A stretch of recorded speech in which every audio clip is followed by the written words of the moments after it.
These companies support the Thom Hartmann Program. They are CB Distillery, CBD for sleeping. More info at cbdistillery.com, code TOM.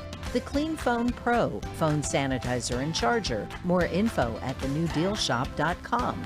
Plexiderm, real science, real results. More info at plexiderm.com, code TOM. ExpressVPN, the VPN that just works. More information at expressvpn.com/Tom. Gabby takes the pain out of insurance shopping. More info at gabby.com/Tom. HelloFresh, the #1 meal kit delivery service. More info at hellofresh.com, code TOM. And Superbeats, heart chews for heart-healthy energy. More info at superbeatsradio.com/Tom.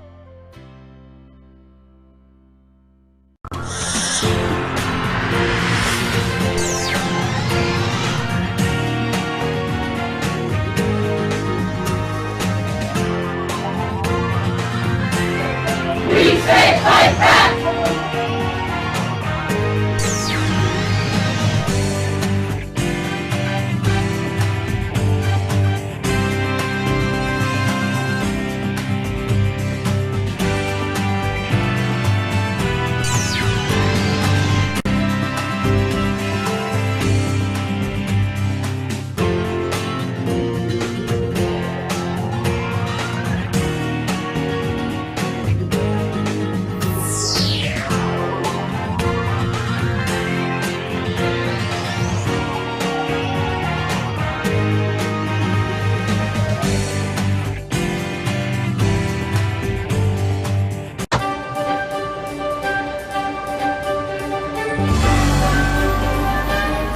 Our book today is Jailbreak Out of History by Butch Lee.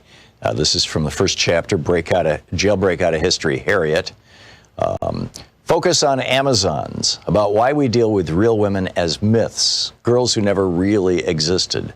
Yet and again, all are around us, and that we can't bring ourselves to see. Because seeing through white men's eyes is about non-vision of ourselves. So let's deal with a real Amazon. Think about Harriet Tubman. Take 6 months. In fact, take a year and think. Break it on down. What does it mean to be the most famous new African woman in U.S. history? What does it mean to be stuck in that lie? What's the meaning of being famous while being hidden and disfigured and dissed? Let's jailbreak Harriet Tubman out of white history and place her in Amazon and new African, her story, her people's story. Harriet Tubman's life is a live weapon placed in our minds, showing us what it means to be an Amazon, which is why the capitalist patriarchy has forbidden us to touch on it for so long. In this, maybe for the first time, we can see Amazons as a future force in a clash of peoples and nations, not as myths, but as players in the whole difficult course of world politics. We can also appreciate the bittersweet tang of reality as the peeling away of layers of propaganda and disfigurement which have hidden Harriet from us exposes how much we assume and how little we have known. New African women have already pointed out the significant pattern of Harriet's exclusion. Cultural critic Bell Hooks said recently, if we could recover Ida B. Wells and Harriet Tubman to the extent that we've recovered, say, Zora Neale Hurston, I think that's an important contrast because people want to bury that revolutionary black female history. Historian Deborah Gray White connects Harriet's treatment to a larger pattern in the mainstream history of slavery, in which black women, quote, were reduced to insignificance and largely ignored, end quote. In examining the influential historian Stanley Elkins, she points out, quote, that Elkins seems to omit women altogether was accentuated by his description of slaves whom he identified as part of an American underground, those who never succumbed to Samboism. Among those mentioned were Gabriel, who led the revolt of 1820, Denmark Vesey, leading spirit of the 1822 plot at Charleston, and Nat Turner, an omission conspicuous by its absence, was Harriet Tubman. If Elkins had really been thinking of slaves of both sexes, he would hardly have forgotten this woman, who became widely known as the Moses of her people, end of quote. Patriarchal capitalisms, which only want Amazons to be exotic myths about forgotten ages, have hidden Harriet Tubman in her own fame. They both trivialize and exceptionalize her. These are tools of oppressor culture. The stripped-down and censored version of her life is told in elementary schools all over the U.S. empire. So much so that everyone thinks they know her story already, although they don't. Harriet Tubman was born in slavery in Maryland around 1820. She escaped to the North when she was 29, but kept returning secretly to the South again and again to help other slaves escape. For this, she became known as Moses. True statements. But by limiting her, it becomes clever propaganda against her and against her people. Where patriarchy has been unable to deny that women do significant things, it denies the full meaning of what we do by trivializing them. Mary Daly, feminist philosopher, traces the enormity of what patriarchy has done to us. In ancient Greece, the goddess Hecate, also known as Artemis and Diana, was sometimes known as Trivia and represented by a three-faced statue. That was also the name used for the intersection of three paths, which in many old cultures were the sites of mystical power. She writes in Gynecology, quote, "In light of the cosmic significance of the term trivia as the crossing of the three roads, and of the goddess who bears this name, contemporary meaning of the term in English should be examined. The English term, which according to Merriam-Webster is derived from the Latin trivium or crossroads, is defined as common, ordinary, commonplace, of little worth or importance, insignificant, flimsy, minor, or slight. Of course, according to patriarchal values, that which is commonplace is of little worth. For in a competitive hierarchical society, scarcity is intrinsic to worth. Thus, gold is more important than fresh air, and consequently, we are forced to live in a world in which gold is easier to find than pure air." End quote. So to trivialize Harriet Tubman, the capitalist patriarchy pictures her as an idealized woman by their definition, who makes a life of helping others. Thus, her deeds are squeezed into women's assigned maternal role as nurturer, helper, and rescuer of men, who then go on to do important things. But Harriet wasn't repping Mother Teresa. She wasn't even any kind of civilian at all. She was a combatant, a guerrilla, a warrior carrying pistol and rifle, fighting in her people's long war for freedom, a war that rocked the foundations of American society, and that has never gone away. Think about what it means to be called Moses, which was the code name other new Africans gave her, and which became Harriet's famous warrior name in the anti-slavery underground. When we check out the Bible, we can see that Moses was a ruthless visionary, someone who forced the boldest changes and risks upon his people so that they could survive, who led them out of captivity. To put it simply, Moses was a leader in a time of war. So too was Harriet Tubman. The book, Jailbreak Out of History by Butch Lee.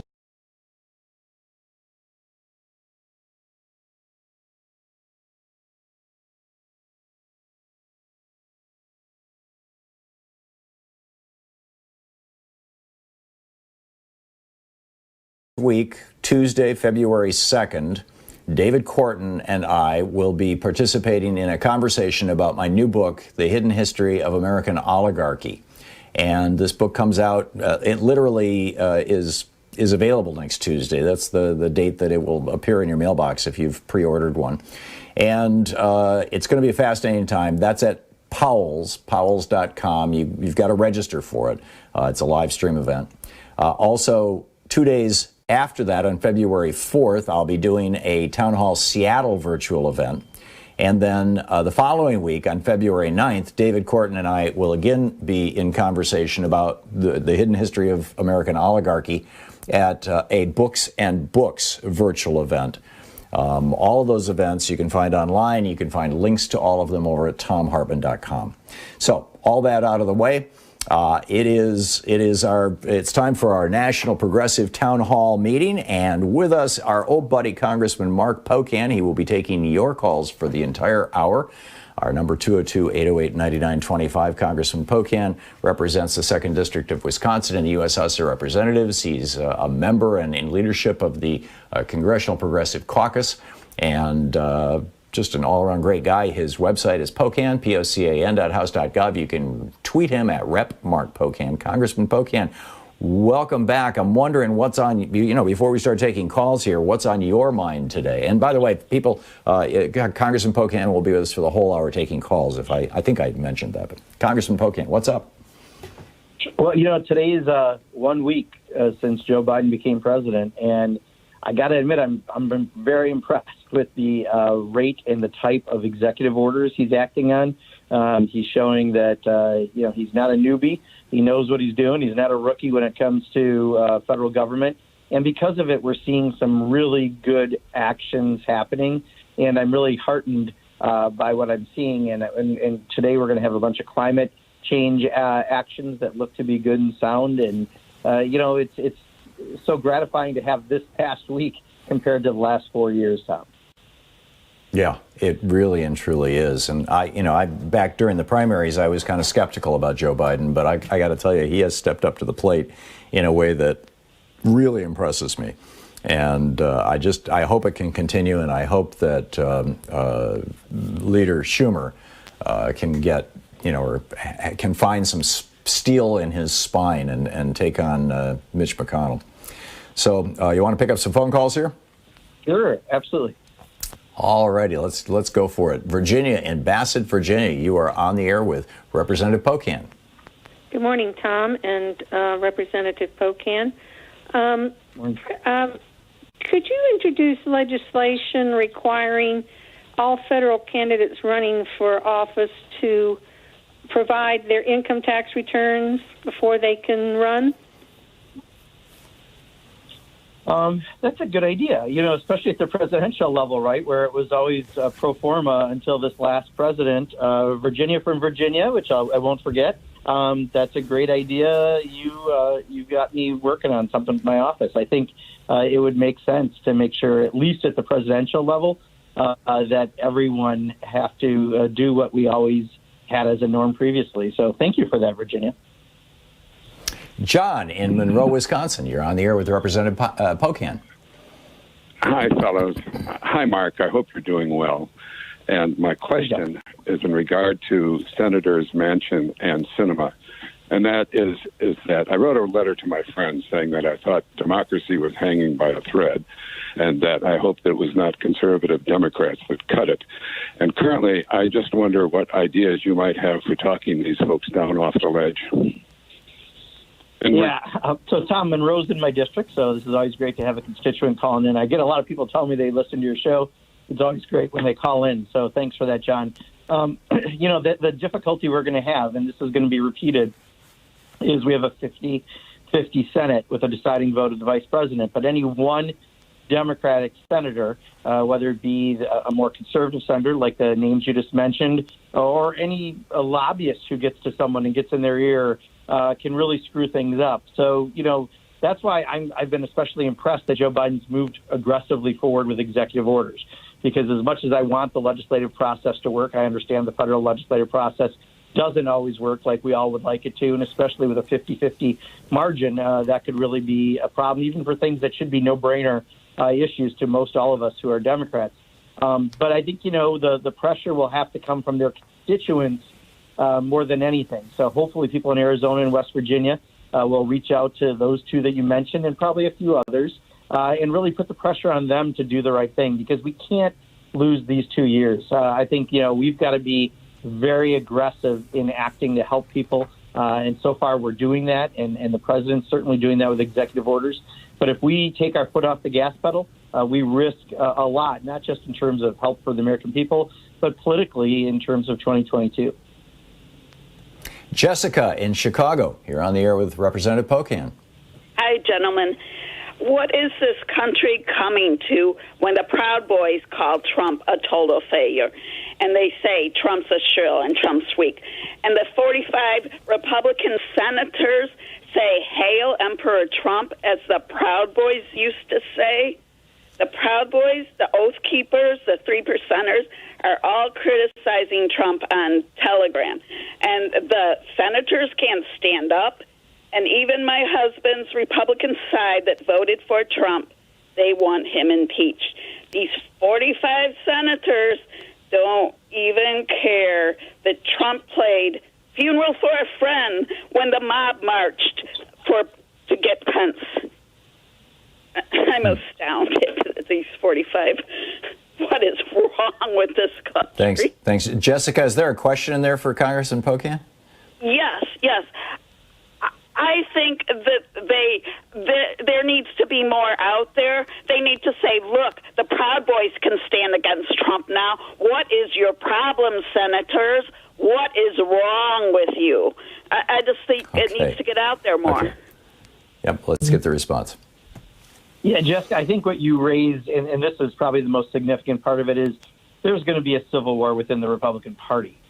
You're watching people who a few weeks ago were willing to stand up to him, unfortunately got back home and had enough Republicans tell them that they still like Donald Trump, and we're seeing that in some of the polling. But at the same time, he doesn't have his reach anymore with social media. But there's definitely going to be a civil war with all these people who want to be president in 4 years who are starting their campaigns, Josh Hawley, Ted Cruz, Tom Cotton, and others. But there really is a fight for the soul of their party. They became a soulless political party when they became a cult under Donald Trump, and now they have to figure out what they are or what they're going to be. So continue to watch this, and you're going to see this, and it's going to be depressing because clearly we should make sure this person can never run for president again. But there's some other ways we can do it, Jessica. So depending what happens with impeachment, stay tuned. You think the 14th Amendment might be used?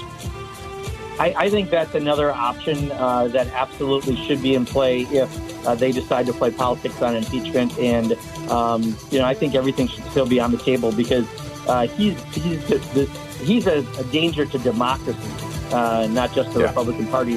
They know that. Yeah, I'm with you.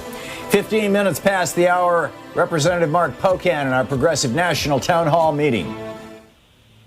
This is the Thom Hartmann Program. Back with your calls for Representative Pocan in just a moment.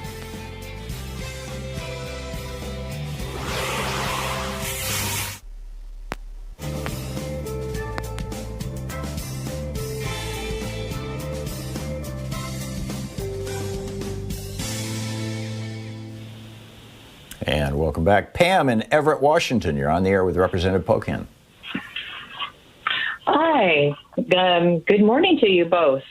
I'm calling about the Electoral College, which has shown itself to be a danger to democracy.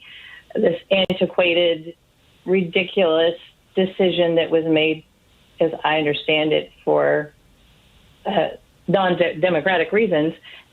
We've all seen what it can actually do. We've all seen the impact it can have. And it scares the heck out of me. And I know there's got to be a constitutional amendment.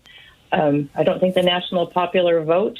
That could blow up if we get a governor who decides to claim fraud. They could throw it to Congress. And it's the first time that I think we've all seen what it really entails. And I'm just hoping, Representative Pocan, that you could say, yeah, we could do a constitutional amendment for that. Yeah, that's Pam, my question. I agree. Yeah, I agree with you for slightly different reasons. I mean, for me, I think prior to take Donald Trump out of the equation, there's a problem with the Electoral College, right? We had two recent elections where the person who got the most votes by people didn't become president because of the Electoral College. So I do think we have to open up that debate and have a serious conversation about it. I think, though, we diminish it if we open it up around Donald Trump at all. I think we should just really talk about the reality that, whoever gets the most votes should be winning elections.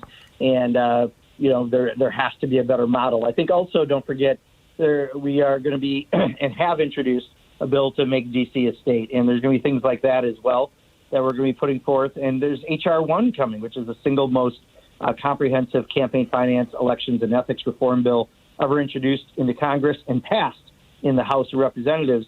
Again, that 50-50 margin in the Senate, but we're going to see how that could affect it. But this is an important bill to move forward. So I agree with you. Let's have that conversation, but let's do it in the global way, that there's been multiple elections where the person who got the most votes didn't win, and that's the issue. Curtis in Green Bay, Wisconsin. You're on the air with Representative Pocan. We have about a minute and 20 seconds to the break. Okay, sure. I'll be quick. Why can't Trump just be tried in an actual court of law instead of the Senate? Good question. Well, in a national court of law, I mean, you'd be different than what we're doing right now through the impeachment process, right? The impeachment process is set up specifically to make sure that you can't have a president be a danger to the country. And it's separate from maybe crimes that Donald Trump may also have committed, but there's different bars when you go into that legal court system. No question, I think he's going to be facing some trials, especially around his taxes, probably in New York and other things that he's broken the law on. But if we want to do what impeachment was intended for, which is to protect the country, not any individual president, that's why we're exploring that right now and having the Senate hopefully take a serious exploration of it. If not, we will have to revisit things with the 14th Amendment. But he can still face other crimes through the normal court system. But impeachment is unique to what we're trying to accomplish, to make sure that future presidents can't do this and can't serve in office again. We'll be right back with more of your calls for Representative Pocan. His website, Pocan, POCAN.house.gov. You can tweet him at Rep, as in Representative, Rep, or Mark Pocan. He represents the 2nd District of Wisconsin, is one of the finest members of the Congressional Progressive Caucus around. We'll be right back with more of your calls for Congressman Mark Pocan right after this.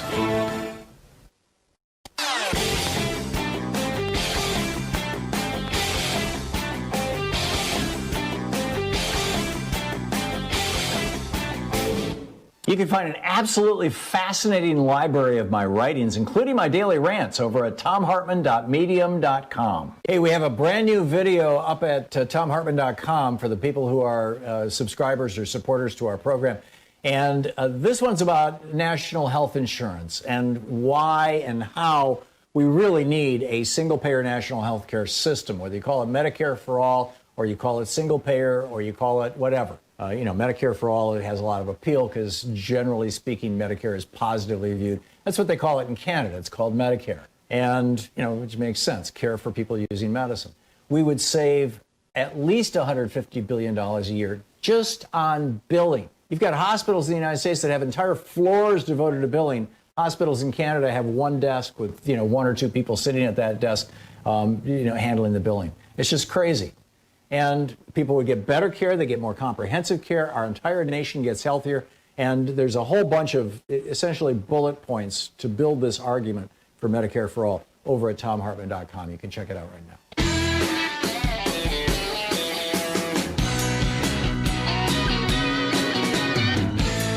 Representative Mark Pocan taking your calls for the hour. And Phyllis in Philadelphia, you are on the air with Representative Pocan. Good afternoon, gentlemen. A quick funny, Mark, before my question. My daughter saw your name and said, well, I'm certainly glad he's not Mark Pocan.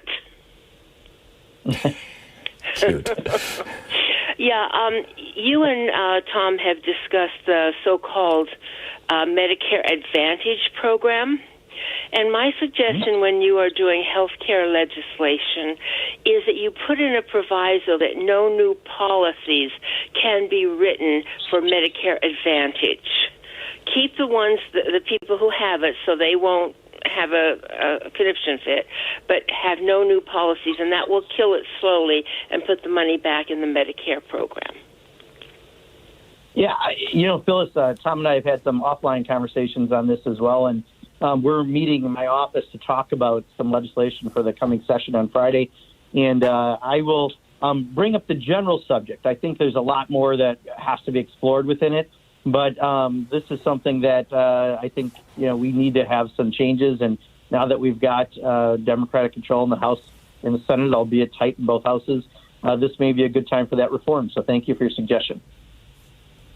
Chip in Lawrence, Kansas, you're on the air with Representative Pocan. Good day, gentlemen. Congressman Pocan, I'm wondering if Louis DeJoy can be held criminally responsible, go on trial for destruction of government property and election interference. So I think he really should be. Yeah, Chip, I mean, you can be potentially, I suppose, charged for anything. The thing is, I think it'd be difficult for him in that much of what he had the authority to dismantle equipment in his role. So that would be probably pretty difficult. And by the time the election came around, we had fixed most of what he had tried to do. No question, he had tried to make it difficult. What he really did is he screwed up the holidays quite a bit, and packages were slowed down and other things that just made the post office look like they weren't doing a good job, when in reality it was damage caused within by him. So I'm not sure if there would actually be a way to charge him, but certainly we have to treat the post office differently. We got to get rid of this ridiculous 75-year prepayment of employee benefits into the future. No other agency or company does anything like that.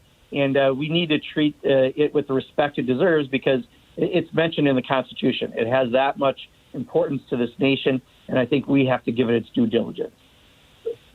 Douglas in Dewey, Arizona, you're on the air with Representative Pocan. Yeah, my question was, is there anywhere that we're working on the COVID vaccine, producing it 24/7 and distributing it 24/7 and, giving vaccines 24/7? And I'll take your question off the air. Yeah, Douglas, so I think you brought up something that, is really important. I don't think it's been talked about enough. Donald Trump has screwed up many things in this country, including in the entire way he dealt with COVID.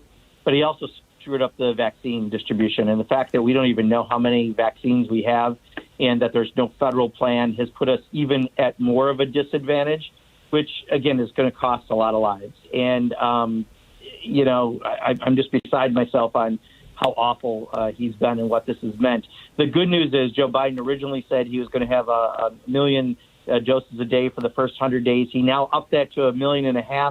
More vaccines are potentially coming to market, which I think they will be approved. And he's using the Defense Production Act to do things like produce a new needle, that a special needle can get 6 doses instead of 5 out of a vial for, I believe it's the Pfizer vaccine, which gives us a 16% increase in what we might be able to do. So I think he is on top of it. I love seeing Dr. Fauci saying what he wants to say instead of being guarded and having Trump contradict him later.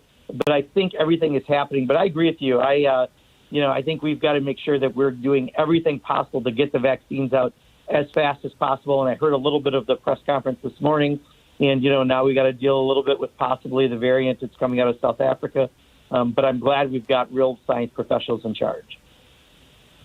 Carol in Valencia, California. A minute to the break, Carol. A quick question. Yes. We have a congressman here, Mike Garcia, where there are 3 pictures of him with people the day or the day before the insurrection outside of Congress. He was military. Could he possibly be investigated? Because there's a picture of him schmoozing with one of those crazy Antifa, the woman, the congresswoman who's Arizona congresswoman. Okay, well, let's get the answer here, Carol. We're running out of time. Thank you. Yeah. Can he be investigated? Yeah, I think, Carol, let me just say this. I was on about a 3-hour hearing yesterday with appropriations with police force, National Guard, Army about what happened on January 6th, and they are investigating everything. I think there's hundreds of people they looked at, and we sent a strong message. Make sure you prosecute. It's important because I know there's some debate supposedly going on. I think they'll do due diligence in making sure anyone who's complicit will be responsible. Great. It is coming up on 28 minutes past the hour. Congressman Mark Pocan is taking your calls for the hour here on the Thom Hartmann Program, our National Progressive Town Hall meeting. We'll be right back. You're listening to the Thom Hartmann Program. Call 202-808-9925. Back with more of your calls for Congressman Pocan in just a moment.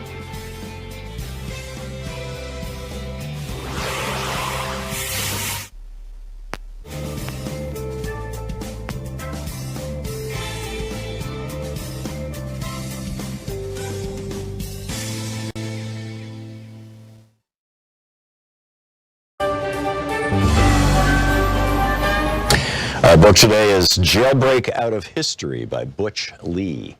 This is from the first chapter, Jailbreak Out of History, Harriet. Focus on Amazons, about why we deal with real women as myths, girls who never really existed. Yet and again, all are around us, and that we can't bring ourselves to see. Because seeing through white men's eyes is about non-vision of ourselves. So let's deal with a real Amazon. Think about Harriet Tubman.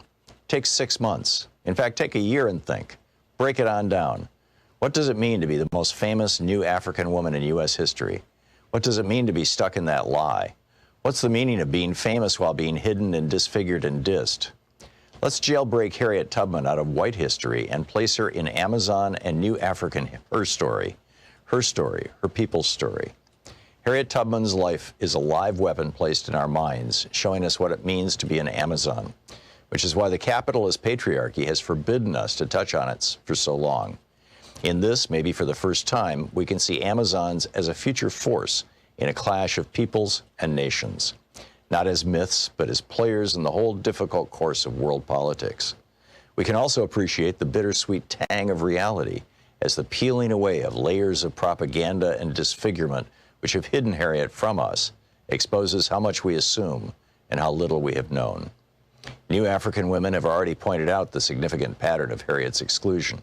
Cultural critic Bell Hooks said recently, I mean, if we could recover Ida B. Wells and Harriet Tubman to the extent that we've recovered, say, Zora Neale Hurston, I think that's an important contrast because people want to bury that revolutionary black female history. Historian Deborah Gray White connects Harriet's treatment to a larger pattern in the mainstream history of slavery, in which black women, quote, were reduced to insignificance and largely ignored, end quote. In examining the influential historian Stanley Elkins, she points out, quote, that Elkins seems to omit women altogether was accentuated by his description of slaves whom he identified as part of an American underground, those who never succumbed to Samboism. Among those mentioned were Gabriel, who led the revolt of 1820, Denmark Vesey, leading spirit of the 1822 plot at Charleston, and Nat Turner, an omission conspicuous by its absence, was Harriet Tubman. If Elkins had really been thinking of slaves of both sexes, he would hardly have forgotten this woman, who became widely known as the Moses of her people, end of quote. Patriarchal capitalisms, which only want Amazons to be exotic myths about forgotten ages, have hidden Harriet Tubman in her own fame. They both trivialize and exceptionalize her. These are tools of oppressor culture. The stripped down and censored version of her life is told in elementary schools all over the U.S. empire. So much so that everyone thinks they know her story already, although they don't. Harriet Tubman was born in slavery in Maryland around 1820. She escaped to the North when she was 29, but kept returning secretly to the South again and again to help other slaves escape. For this, she became known as Moses. True statements. But by limiting her, it becomes clever propaganda against her and against her people. Where patriarchy has been unable to deny that women do significant things, it denies the full meaning of what we do by trivializing them. Mary Daly, feminist philosopher, traces the enormity of what patriarchy has done to us.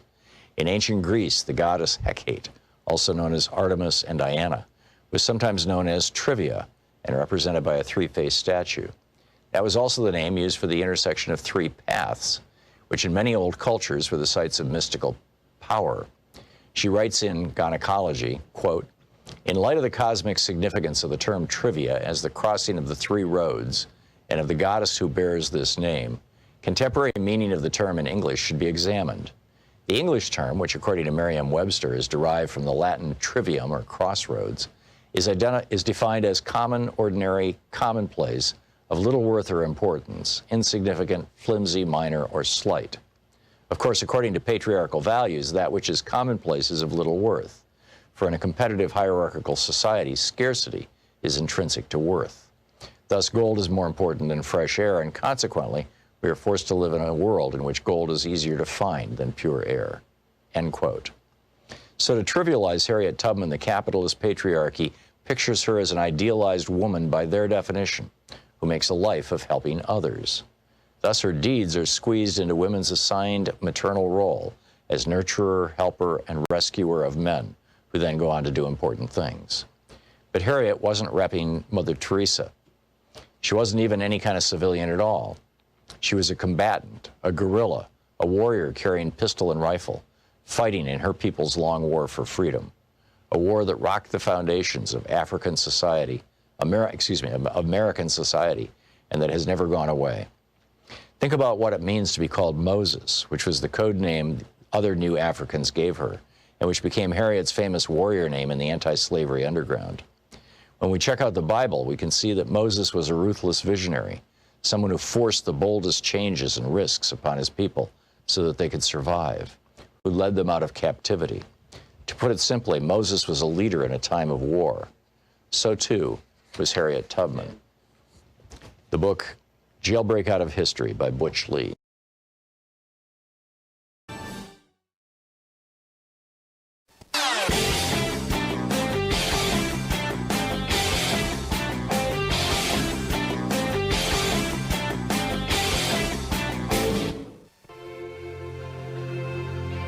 On the Science Revolution, Dr. Justin A. Frank is here on the psychology of mob mentality and violence. What propels a mob? Dr. Sam Metz, a member of Mad as Hell Doctors, drops by on the need for federal legislation to allow individual states to create true statewide universal health care plans, especially single-payer plans. Plus, in geeky science, I've discovered how 11 minutes can save the quality of your life. Tune into the Science Revolution wherever fine podcasts are available.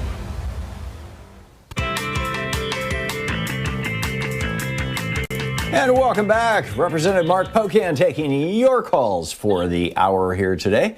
And let's see here. Jeff in Port St. Lucie, Florida. You are on the air with Representative Pocan. Hello, Congressman. Tom, hope all's well. Quick response, Congressman. I know they're going through a civil war in the Republican Party, but I hope they don't bring us down with them.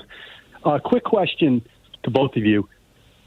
Since the Republicans, obviously yesterday with the vote in the Senate, are getting out of voting for indictment due to the fact that this is unconstitutional because Donald Trump is no longer in office, why can't we send this question up to the Supreme Court and have them respond to it, if they accept it, for the trial? If they mention or if they confirm that it is constitutional, then the Republicans have no excuse.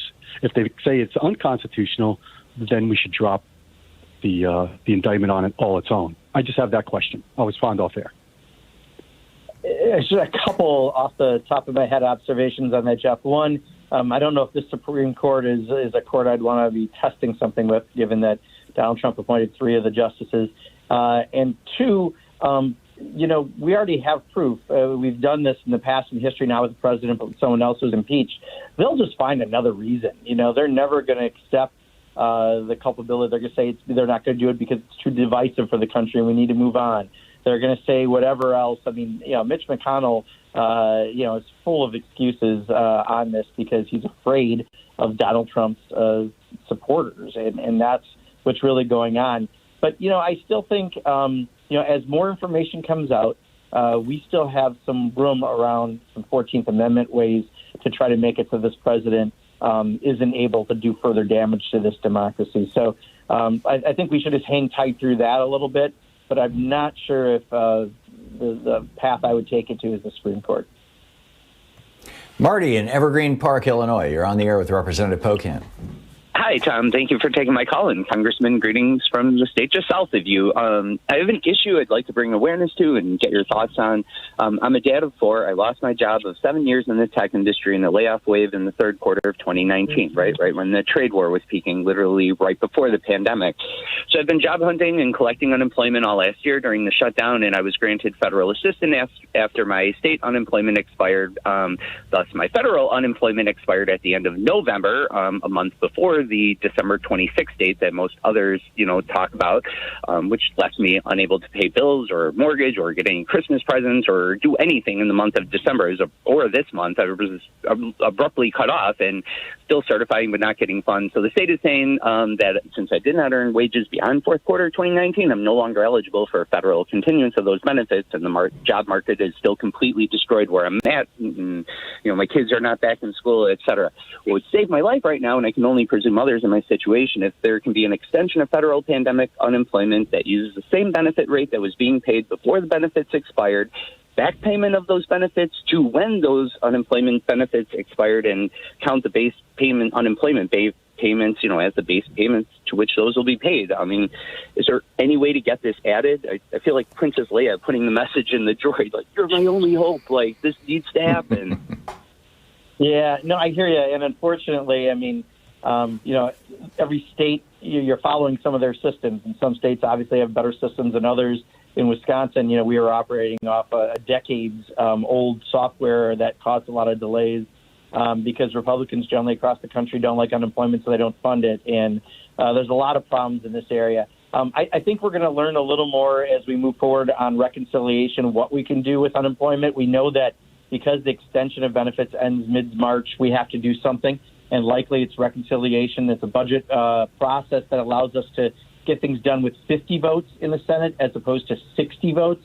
So right now those conversations are happening. They just changed our calendars to be in more between now and mid-March to make sure we can get it done for that. So let me see what we can do, Marty, but some of it may be complicated by individual state laws, but let me pass that along as we're trying to explore through reconciliation what we can do.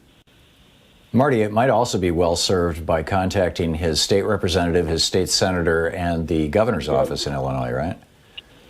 Absolutely, especially you have Democratic control down there, so this may be something that they can potentially accomplish at the state level. So, and it is a state and federal problem in some of these. I mean, in Wisconsin, we've had some real problems on unemployment because of that antiquated system.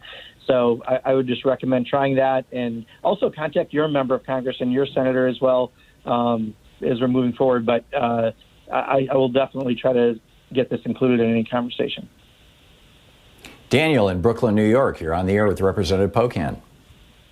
Hey guys, how you doing? So I just have a question in regards to like labor unions and then warehouse manufacturers distributing stuff like they did in the Midwest a long time ago. Is that something that's going to be pushed back into the agenda for the American people? Absolutely. In fact, I am a founder of a labor caucus. We started this session, and we already have 90 members, and we wound up having 6 chairs because we had other people also very interested in doing something similar. So we're trying to be a very big tent around those issues. Joe Biden has been very open to what he can do, especially through the Department of Labor and executive orders on this. But we have the PRO Act to deal with. We have the minimum wage to deal with. The PRO Act is the most comprehensive labor bill that's kind of mainstreamed right now that we can put out there to try to correct many of the problems that currently exist, although it does not correct hard check. I will mention that. Also, there's a pension bill that Bobby Scott, the chair of the Education and Labor Committee, is putting forward that will likely find some commonality among unions as opposed to some of the previous pension bills. So these are all going to be moving early in Congress. The fact that they're being introduced early means that they have a better chance to get some action. So, yes, I think you're going to find working people and labor at the forefront on many issues, including an infrastructure package, which I also envision coming up. Michael in Bronx, New York, you're on the air with Representative Pocan. Hi, Representative. Hello, Tom. My question concerns what happened at the January 6th Capitol siege and the fact that just yesterday Rand Paul was saying that impeaching Trump is unconstitutional after they all face the same grave danger. So my question is, will you and the other House Democrats be investigating and possibly subpoenaing your congressional colleagues in this in terms of getting down to if there was indeed an inside job and why it's such a cover-up for Trump and, blocking this impeachment proceedings? Yeah, Mike, I subpoenas might be a little early where we're at. Right now, the Capitol Police, the D.C. Police, the Secret Service, Department of Justice, I'm forgetting a few other agencies, are all looking at this. We had 8 or 10 people present to us on appropriations yesterday, and it's very early in that stage. And I had raised some concerns of things that I've heard, and they couldn't give me a lot yet because they're in that investigation stage. So I think that's going to proceed first, and then from there, other things could happen. But the good news is, we feel very confident that they're doing that. The only concern I really expressed, and I think a number of us expressed, is there is some reporting that how many people they actually wind up arresting or fining, may be at debate. And we think you have to be very serious and prosecute as much as possible on this. 9/11, we're all going to remember forever in our lives, those of us who experienced it. But also January 6, 2021 is the first time in 200 years there was an attack that breached our U.S. Capitol. And it wasn't by a foreign government. It was by domestic terrorism. So we absolutely have to take this as seriously as possible. Devin in Denver, Colorado. You're on the air with Representative Pocan. Minute and a half to the break. Hi. Just wanted to talk to you about Supreme Court justices and term limits. If you thought maybe 18-year term limits with the justices staggered every 2 years might be something that could get bipartisan support or might be something that would have a chance of getting passed. I think the proposal that I've seen has been 25 years. I could be wrong on that, but I think that's what's been out there. I never saw this as the fix that some people, I think, professed it to be. If people want to change how we appoint Supreme Court justices and have a staggered process and something like that, I think it's worthy of debate. But I don't know if it'll solve some of the things that, I think people are thinking. It's not like, was it my Big Fat Greek Wedding or whatever that movie is. I'm ruining the name where the guy used Windex for everything because that was the solution for everything. I don't know if just having term limits and 18 or 25-year terms for the Supreme Court would be the fix that we need. There could be some other things that don't allow senators to abuse the process like we've seen happen both by appointing someone at the end of a presidential term and then not for someone else. So I think there's other ways we can look at it. Congressman, we just have 15 seconds to the break. Do you see any motion on anything like this happening in the House? I haven't seen it. I mean, there's so much we have to do right now to fix the last 4 years. It may be discussed by some committees, but I don't see it as a top shelf list right now as we're dealing with COVID, the economy, and fixing all the things that Donald Trump did in the last 4 years. Yeah, I'm with you. 45 minutes past the hour. Representative Mark Pocan of the Congressional Progressive Caucus on the line with us. We'll be back with more of your calls for him in our Progressive National Town Hall meeting right after this. You're listening to Thom Hartmann. Visit thomhartmann.com for audio and video archives. Representative Pocan's website, Pocan, POCAN.house.gov. You can tweet him at Rep. Mark Pocan.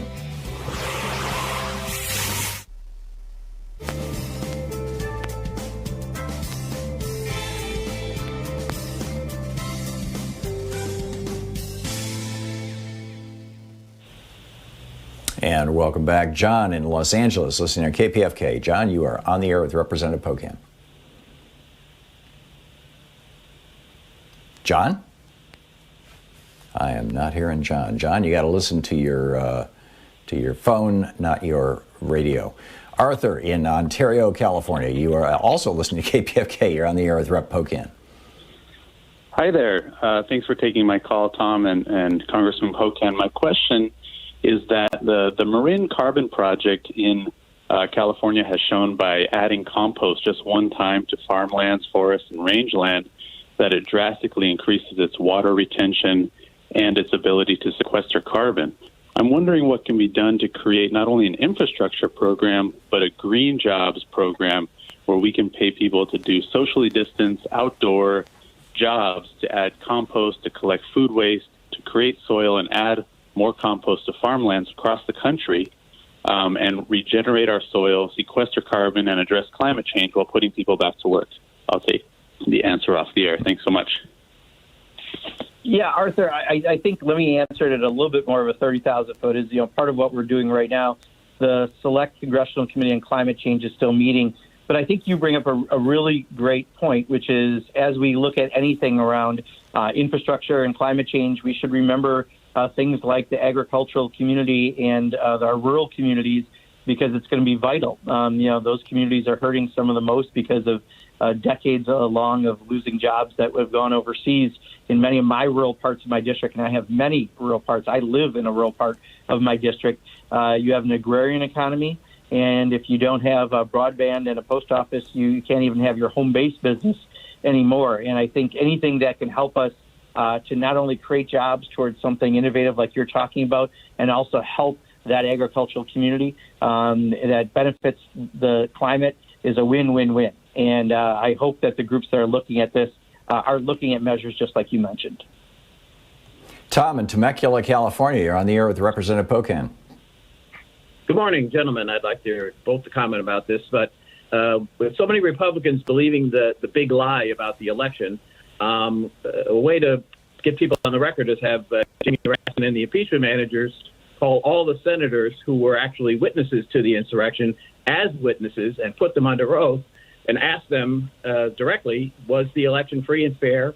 And did they know of any state where it was a fraud?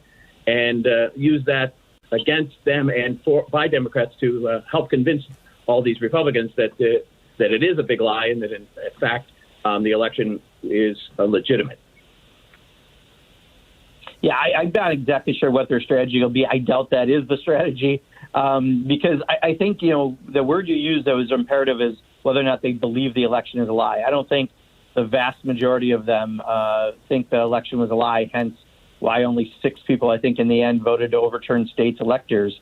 This is the rhetoric that Donald Trump put out there over and over and over and over, and he has some of his supporters who believe it, but, people who actually understand the process really don't, except for those who are trying to gain the support of some of Donald Trump's supporters. So I don't know if that would be the magic tool to accomplish what we're trying to accomplish, but I definitely do think we need to have more pushback for those who believe Donald Trump put the facts out there, because this is what he's tried to do for the last 2 months.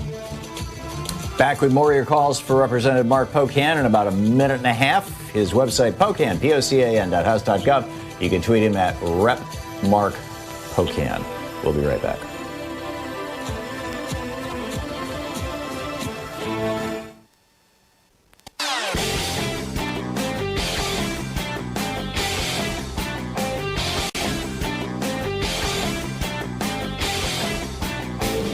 You can find an absolutely fascinating library of my writings, including my daily rants, over at thomhartmann.medium.com. So remember back in 2020 when in California, Uber and Lyft were pouring all kinds of money into Prop 22, which basically would allow them to continue claiming that their drivers weren't actually employers of Uber. They were actually contract workers. They were all independent small businesses.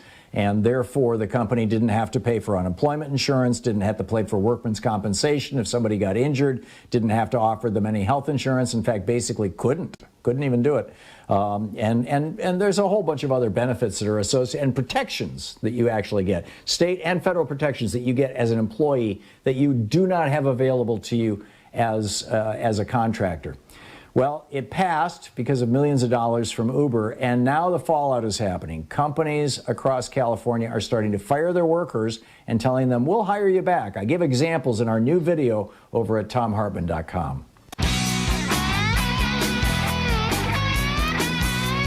Representative Mark Pocan taking your calls for the hour. George in Garden City, Kansas. You're on the air with Rep. Pocan. Yes, my question is, with the new administration and a little more power in the Senate, is there any chance of removing the cap on Social Security, or at least maybe getting a raise in the future? I'll take your response off the air. Thank you. George, I hope so. I don't have anything to point to that directly from a statement from Joe Biden in the last several weeks, but, we had, I think, well over 200 House Democrats on a bill to do just that, to adjust the cap so that people who make more money are paying more into Social Security, and also to increase the payout. We tie the increase of Social Security to the Consumer Price Index, which focuses heavily on things like gasoline prices and not on things like medications that seniors spend, I think something like 25% of their income on, is what we've seen in some modeling. So because of that, seniors often are losing the battle even in those increases. So we've had a bill that John Larson from Connecticut introduced. A lot of us, including myself, are on the bill. And I hope that can be a part of any conversation, because it's one of the most valued federal programs we have. And if we did something to improve it, certainly people's lives would be improved, and we need to do that swiftly as Democrats. Ray in Costa Mesa, California, you are on the air with Representative Pocan. Good day, gentlemen. Hey, my question has to do with the filibuster. And is there a way we could get Leader Schumer to allow the filibuster to remain, but require people to present their case against it? After the case has been presented, a vote must happen. I think I said that right. Yeah. In other words, kind of time limit the filibuster. Well, not so much a time limit as hey, present your case against it, but once we're done, we're going to vote on it. No more. Okay. Got it. Yeah, I'm sorry, I think Ray. there's a lot of potential reforms that will be discussed Ray, because, right now there's at least one or two people on the Democratic side who don't seem to want to be willing to change filibuster. And if you don't, that's going to affect what they can get done in the Senate. Now, again, budget reconciliation, when there's a fiscal impact, we do have a way to get to 50 votes, which is a big, important measure. And I think you're going to hear more of it as we move towards that mid-March deadline on unemployment insurance. But there are probably going to be a lot of different ideas proposed in order to try to bring the votes they need. So I can't speak specifically to your idea because I haven't heard that discussed yet as one of the options. But I think, clearly they better have a debate about it because if we don't do everything we can that allows us to act right now, I think we're making lots of mistakes. Jared in Downingtown, Pennsylvania, you're on the air with Rep. Pocan.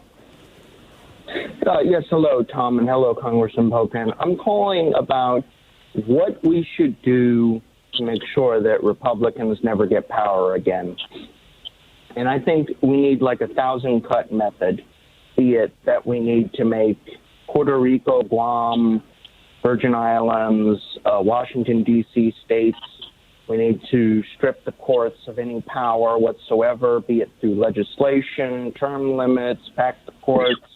We need to enfranchise our own voters through, automatic registration, abolish gerrymandering. And honestly, we need to discourage Republicans from voting, honestly. And I'll take this off the queue. Yeah, I'll tell you the single best thing we can do is act and be decisive and get things done that improve the lives of the American people. And while the Republican Party is going to have this inner struggle over whether they're a cult of Donald Trump still or a conservative political party or whatever they could morph to, that's not going to help them moving forward. We just need to get things done, help people. Let's help improve Social Security. Let's raise the minimum wage. Let's deal with climate change. Let's pass an infrastructure package. Let's get vaccines out. If we do that, that is the single strongest thing we can do to remain in power because we show that we're able to govern and we're getting things done decisively. So that's my first and best suggestion. I agree with many things you said we should do, but I don't think that the goal should be, to provide D.C. statehood just for that. I think there's a lot of reasons why D.C. should have statehood, but I do think that doing the right thing would be the best thing to advance our goal. And Senator Carper today introduced a bill to provide for D.C. statehood, by the way. It's now official. Congressman, we just have 45 seconds. I'm curious your thoughts on what we should be looking at and doing over the course of the next week until we talk to you next. A lot of action is going to happen in a little bit of time, as I mentioned, because of this budgetary reconciliation process and what we want to get done around COVID. So be extra, listen to Thom a lot. And when he gives out the number to call congressional offices, be active in contacting your representatives because that pressure really does matter. They're getting it from some of the Republicans. They're not going to get it the same way with Donald Trump gone. But we need to put that pressure to have us do the right thing. And a lot's going to happen in these first 100 days. So be extra vigilant and double your listening to Thom. Bless you. Thank you, Congressman Pocan. Thanks for dropping by. It's always great talking with you. We really appreciate it. Same here, Thom. Take care. Thank you.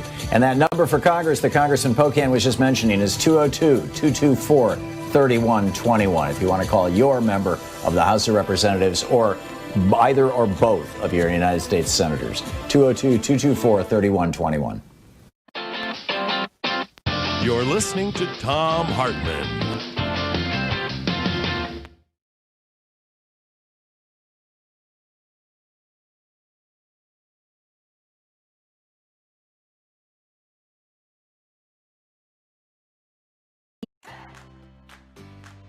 These companies support the Thom Hartmann Program. They are CB Distillery, CBD for sleeping.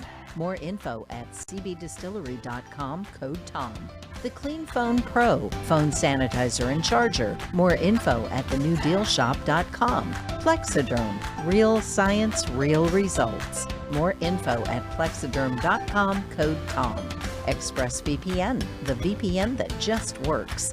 More information at expressvpn.com/Tom. Gabby takes the pain out of insurance shopping. More info at gabby.com/Tom. HelloFresh, the #1 meal kit delivery service.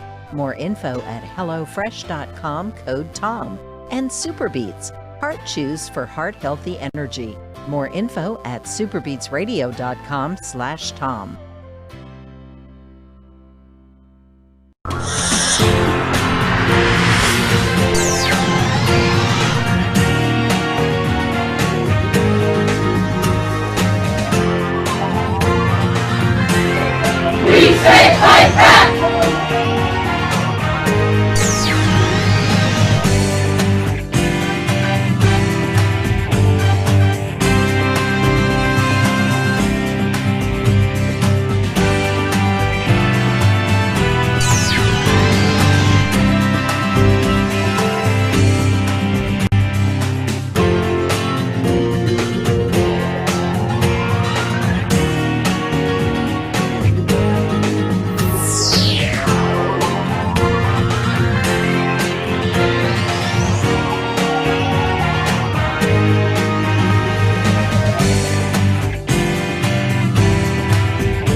Our book today is The Poisoned City, Flint's Water and the American Urban Tragedy by Anna Clark.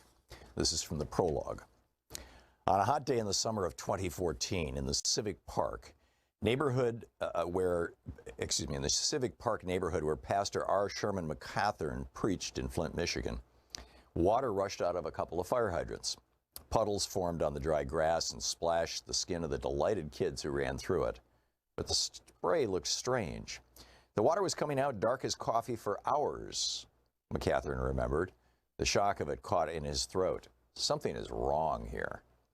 Something had been wrong for months. That spring, Flint, under the direction of state officials, turned off the darkening water that it had relied on for the drinking water that it had relied on for nearly 50 years. The city planned to join a new regional system called the Carignondi Water Authority, and while it waited for the KWA to be built, it began bringing in its water from the Flint River. McCathern didn't pay much attention to the politicking around all this. He had enough to worry about with his busy parish. But after the switch, many of his neighbors grew alarmed at the water that flowed from their kitchen faucets and shower heads. They packed public meetings, wrote questioning letters, and protested at City Hall. They filled clear plastic bottles in their taps to show how the water looked brown or orange and sometimes had particulates floating in it. Showering seemed to be connected with skin rashes and hair loss. The water smelled foul. A sip of it put the taste of a cold metal coin on your tongue. But the authorities said everything was all right and you could drink it, so people did, McCathern said later. Residents were advised to run their faucets for a few minutes before using the water to get a clean flow. But as the months went by, the city plant tinkered with treatment and issued a few boil water advisories. State environmental officials said again and again that there was nothing to worry about. The water was just fine. Whatever their senses told them, whatever the whispers around town, whatever Flint's troubled history with powerful institutions telling them what was best for them, this wasn't actually hard for people like McCathern to believe. Public water systems are one of this country's most heroic accomplishments, a feat so successful that it's almost invisible.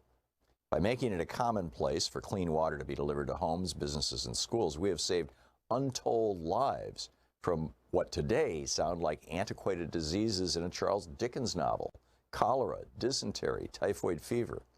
Here in Flint, it was instrumental in turning General Motors, founded in 1908 in Vehicle City, as the town was known, into a global economic giant. The advancing underground network of pipes defined the growing city and its metropolitan region, which boasted of being home to one of the strongest middle classes in the entire United States. McCathern is a tall, bald man with a thin mustache and a scratchy rasp in his baritone voice. At the time of the water switch, he had led the non-denominational Joy Tabernacle Church for about 15 years. It was founded in the YMCA in downtown Flint, where it held baptisms in the swimming pool. But in 2009, it made a home in Civic Park, where a Presbyterian church closed after 85 years and gave its sanctuary over to the young and hopeful congregation. By then, Civic Park, one of America's oldest subdivisions, was a desert of deserted, historically significant homes, the pastor said. Built between 1917 and 1919 by General Motors and DuPont and Company along curving tree-lined boulevards, the tidy houses were designed for Flint's auto workers and their families. But over the years, the neighborhood was blighted by vacancy. Empty 2 stories with lurching front porches and crumbling roofs sat alongside crisply painted homes where Flint residents, they sometimes call themselves Flintoids or Flintstones, still live their lives. When the sound of gunshots on the street outside interrupted services, McCatherine gave a nod to the church musicians, urging them to play louder. Some called Joy Tabernacle a thug church, he said, but McCatherine saw the good. The young men filling his pews built a proud society, if not by getting their names on the honor roll, then by tagging their names with spray paint. In the end, people just want to be seen. The ghosts of the past went well beyond Civic Park. Between General Motors and the United Auto Workers, the city had been a flourishing hub for American innovation. There were more than 100 different manufacturing establishments in town. 10 of them employed at least 1,000 people each. And they not only made automobiles, but paints, varnishes, tools, dyes, cotton, textiles, and a wealth of other products. Flint had one of the highest per capita incomes in the entire nation. And despite being severely segregated, it was a magnet for African-American migrants from the South. When Vice President Hubert Humphrey stopped by during the campaign for the 1964 presidential election, he praised Flint for, quote, zooming ahead with unbelievable growth and progress. Workers earned wages that are very good, Humphrey said, and, quote, because of the great labor management program in the community over many years, there has been a constant rise in the standard of living, end quote. Away from the assembly lines and the executive suites, the people of Flint felt that the city just shouldn't be a place to work. It should also be a place to thrive. Charles Stewart Mott, an auto pioneer who became GM's single largest stockholder and 3-term mayor, created a nationally renowned community schools program that provided education, skills-building workshops, and social influence and social services. The book, The Poison Tragedy in Afghanistan by Farwell and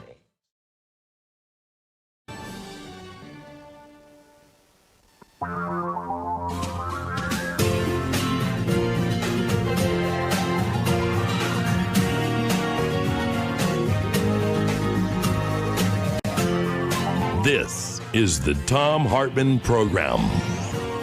And welcome back. Just a reminder, my new book, The Hidden History of American Oligarchy, it couldn't be more timely. The subtitle, Reclaiming Our Democracy from the Ruling Class, is out next week. And Tuesday of next week, David Korten and I are doing a conversation about the hidden history of American oligarchy at Powell's bookstore. POWELLS.com is the website, I'm pretty sure. And of course, there's a link to it at ThomHartmann.com. On Thursday of next week, I'll be doing a solo event with Town Hall Seattle talking about the book. And that will be Thursday, February 4th at 6 p.m. Pacific time. The Powell's event is on Tuesday at 5 p.m. You have to sign up for each one of these. Again, the links are over at our website at ThomHartmann.com. And or Town Hall Seattle, they've got their own website. Powell's has its own website. And then the following week, the week after next, David Korten and I will be revisiting our conversation for Books and Books, and that'll be on Tuesday, February 9th at 4 p.m. Pacific time. So that's what's coming up, and I think you're going to really like this book and my conversations about it. And in fact, today the piece that I wrote for over at ThomHartmann.medium.com. Medium is I've just discovered this really great place. I realize there's several sites like this. Substack is doing the same thing, although that's kind of more for like newsletters. Like I believe David Sirota is using that. But Medium.com is a site where basically for the cost of a cup of coffee a month, I think it's $5 a month is the membership for Medium, and that gives you access to literally thousands of writers on dozens or hundreds of topics there's some really good stuff there with no advertising, no solicitation, no hustle, no selling your email ad, none of that kind of stuff. I've become a real fan. I've been following a couple of people, particularly Umair Haque over at Medium for, 4 or 5 months now, and decided to just jump in about 3 weeks ago. And every day I'm publishing an op-ed there. I'm writing every morning. Louise and I get up and write this op-ed and just, get it up over there. And it typically becomes the basis of my rant for the day, and that's very much the case today. Today, the piece that I published today is titled, "We're at the Threshold of a Fascist Authoritarian Takeover, and January 6th was our Kristallnacht." And the subtitle, "The work of 245 years and millions of lives dedicated or given to defend the American ideal could vanish." And I start out by pointing out that today is the anniversary of the liberation of Auschwitz. And it's the day after 45% of the United States Senate, 45 Republicans in the United States Senate, voted yesterday to say Donald Trump inciting a mob to storm the Capitol building and murder 5 people or kill 5 people, including murdering a police officer. And by the way, the second police officer who responded to this is a D.C. Metro police officer. They just announced today, it's over at the Washington Post, a second police officer who responded to this riot has now committed suicide. This is tough stuff. But we've got Republicans saying, yeah, fascism, it's fine with us. So how does this happen in a society is the question that I'm asking. And I'm going to try and answer that right now. How does it happen that Germany in the 30s or Italy in the 20s or Spain in the 30s or Chile in the 70s or the Philippines today or how is it, or the United States at this very moment, how is it that countries, developed, advanced, wealthy countries, flip into fascism? How does that happen? What is the force that drives it? And one of the things I point out is that yesterday, and I want to point out to you, is that yesterday Joe Lockhart, he was Bill Clinton's press secretary for several years during the Clinton administration. He tweeted out yesterday, quote, "Being a Republican senator now means nothing matters. Nothing matters. Not the storming of the Capitol, not an attempted coup, not trying to overturn a free and fair election. Nothing matters. The party of Trump, nothing matters."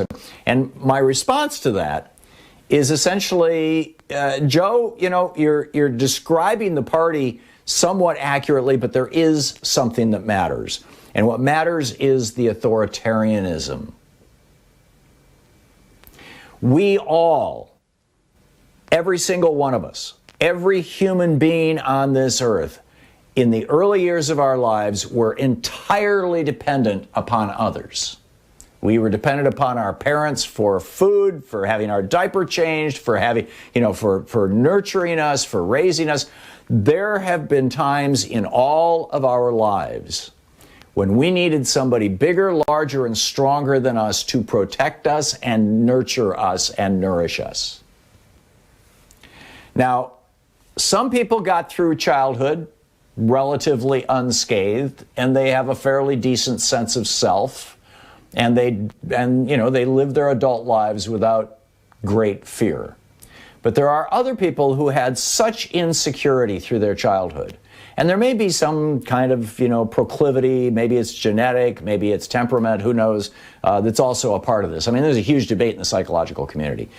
But the best guess is that, 20 to 30% of people in any advanced society are what are called authoritarian followers. They want daddy or mommy. More often than not, daddy. They want to be protected. They want to be cared for. They want a strong authority figure. They're frightened by uncertainty. And authoritarianism offers certainty, safety, security, for the in-group. In this case, in the United States, it's white people. It offers that safety and security and, yes, you're in charge and don't worry and Big Daddy Trump is going to take care of you. And democracy, on the other hand, is messy. right? It's messy. It's uncertain. You don't know how it's going to play out. You don't know what's going to happen. Sometimes you lose, sometimes you win. And people who are authoritarian followers don't like that.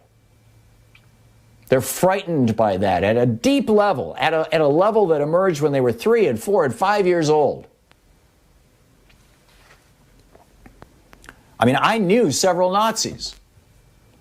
I was very close friends with Armin Lehmann, who was, when he was 16 years old, he was the guy who delivered the news to Hitler that the war was lost in the bunker. My mentor, my closest friend for years, Gottfried Müller, he was part of the German army. He parachuted into Iraq to help the Kurds seize the oil fields for Hitler. And when I asked these guys, how did this happen? They're like, well, it was almost like the country just overnight, and it was really a matter of a few months, maybe a year or so, but essentially overnight the country just flipped. And what that is that tipping point is reached where enough people in society say, we are so freaked out, we are so afraid, we are so uncertain, we will take the strong man over this uncertainty. The Washington Post has a story today. 1 in 7 American families are going to bed hungry. Now, today. This, just like the ravages of the Great Depression and the Treaty of Versailles, what that did to Germany set the stage for Hitler. The failure of 4 years of Trumpism to feed people in America is setting the stage for fascism in the United States. Now, this is not an idea that I just came up with. Robert Altmaier wrote a book called The Authoritarians. John Dean who's been on the show many times, did a sequel to it, Conservatives Without Conscience. Hannah Arendt's famous The Origins of Totalitarianism. They all basically make the same point.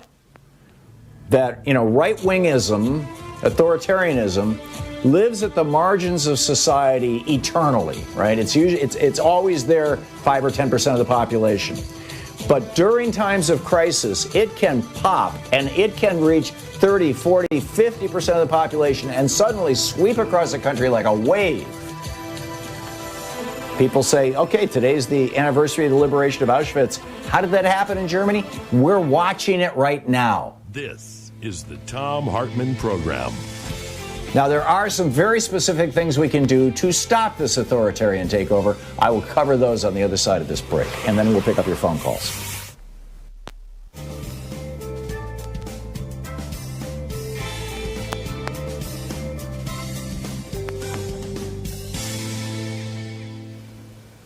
And welcome back. Pat in LaPorte, Indiana. Hey, Pat, thanks for watching Free Speech TV. What's on your mind today? Hi, Tom. I received a little blip on my telephone a couple of days ago, and I have never heard anything about it on the news, so I'm hoping that you might be able to shed some light on this. I received a message that the Supreme Court has dismissed the cases against Trump involving the emoluments clause. The only thing that I could find is that they said he's no longer in office. And I don't accept that. It's hard for me to accept that reason. So have you heard anything? Yes, I have not read the decision or the lack of decision. I'm not sure exactly how they rejected it, but I have read 2 news stories about it. And my understanding is that the court basically chose the cowardly way out. The petition before the court was to stop Trump from having direct control over his companies because those companies were doing business with the federal government and, renting rooms to Secret Service agents and things like that. And therefore, he was being enriched in violation of the emoluments clause. What the Supreme Court said, in essence, was because he's no longer in office, he's no longer violating the emoluments clause. And so we can't rule on this because the action that we take would be meaningless. Now, those are my words, not theirs. But whether this was the 6 conservatives on the court saying, yeah, we're in with Trump no matter what, come hell or high water, you can depend on us, or whether there was something in the way that the argument to the court was written and crafted that required the court to respond this way, I don't know the answer, and I have been looking for an answer to that. And I guess after I get off the air, I'll have to go over and check probably on the Lawfare blog. There's some deep dive about it, which I just haven't done yet. But So, but I think that's the big question, Pat, is this court signaling that they're in the bag for fascism in the United States, or is this court simply dealing with, some legal reality or technicality that demanded that? So I'm sorry I don't have a quick answer for you. Pat, thank you for the call. Robin in Los Alamitos, California. Hey, Robin, what's up? Yeah, hi, Tom. I want to know, is there any recourse with the 45 cowardice senators after they failed to impeach Trump to prevent him from getting rewarded with his pension and and all the money, $1 million travel or whatever he gets once he leaves office? Is there any other recourse besides the impeachment to stop that? Not that I know of.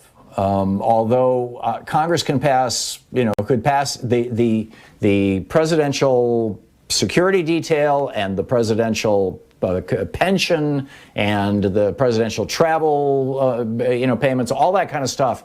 None of that's in the Constitution. All of that was created as laws by Congress. And so Congress creates laws, Congress can uncreate laws, or Congress can create exceptions to laws. But the vote yesterday was not whether or not to impeach Trump. It was whether or not to hold a trial. And the vote was 55 for a trial, 45 to not hold a trial. So the trial is going to happen. It's going to happen in 2 weeks, Robin.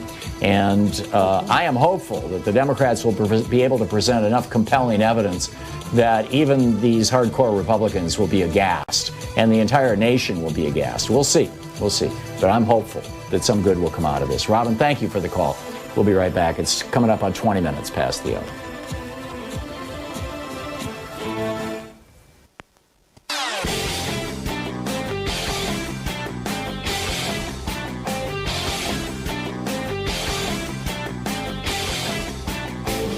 You can find an absolutely fascinating library of my writings, including my daily rants, over at thomhartmann.medium.com. There's so much news coming out of the Trump administration, so much corruption, so many crimes. Now they're letting people kill endangered species. Now they're selling off, the Arctic National Wildlife Preserve refuge to big oil companies. Now they're they're authorizing pesticides that we know cause birth defects and damage to children. It's just step after step after step that it's so easy to forget that back in July of 2020, it was reported that Jared Kushner and Mike Pence's nephew, John Pence, created a couple of LLCs, American-Made Media Consultants Corporation, that took $617 million of Trump campaign cash, and nobody knows where it went. I'm telling you, these guys are professional grifters. We need to keep an eye on it. There's a whole rant about it over at thomhartmann.com for supporters of our program.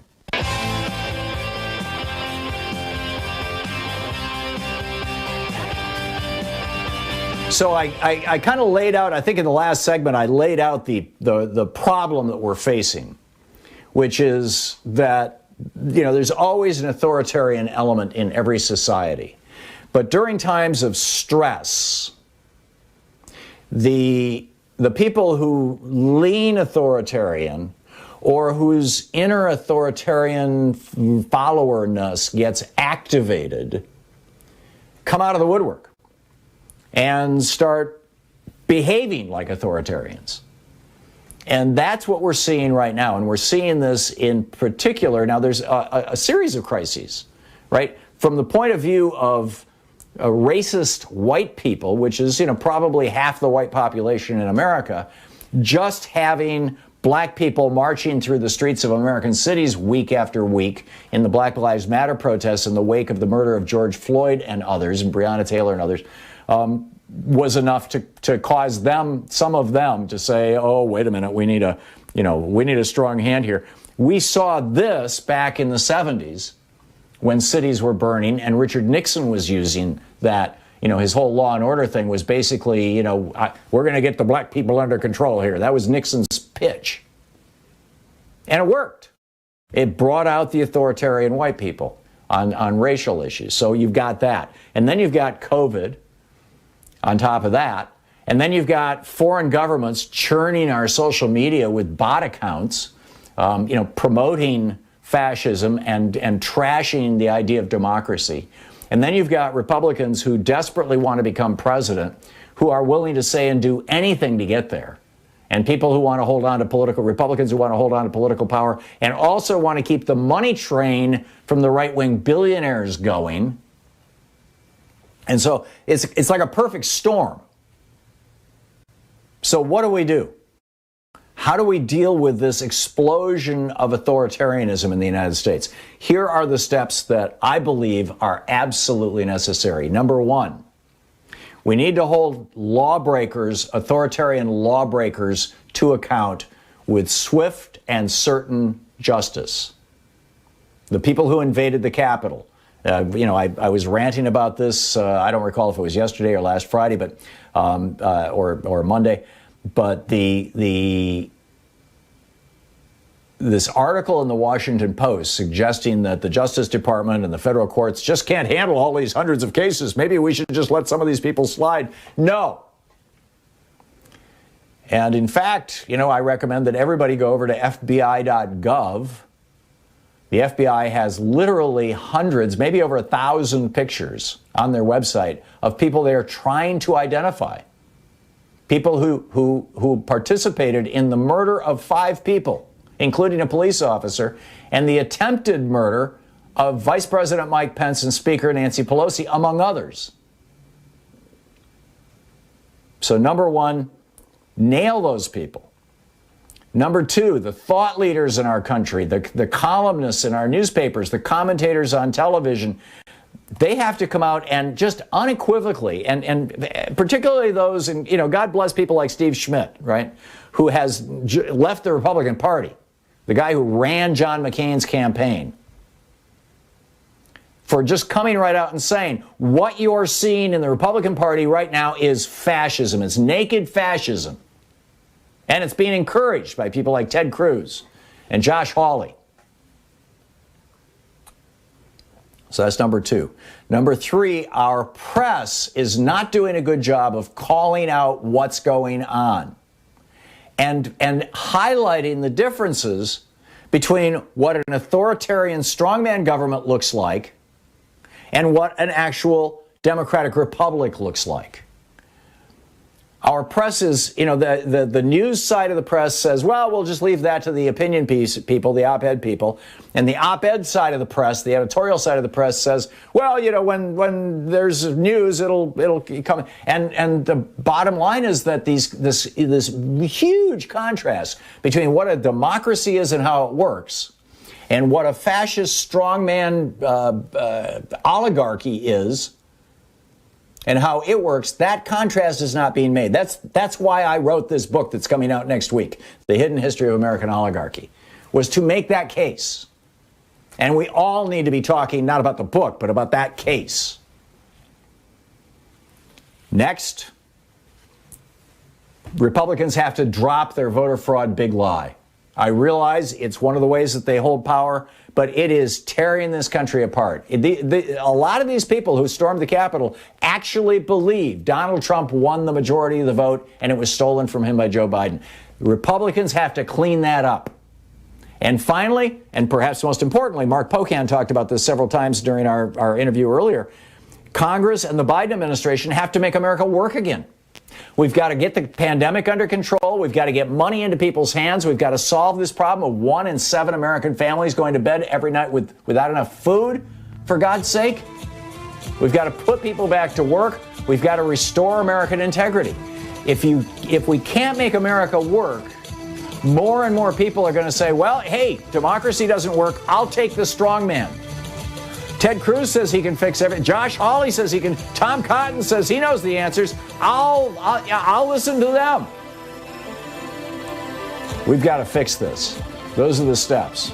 I lay it all out over at Thom Hartmann. Thom Hartmann Program. Call 202-808-9925. It's all over at my blog at thomhartmann.com and at thomhartmann.medium.com if you want to check it out and share it with other people. We'll be right back.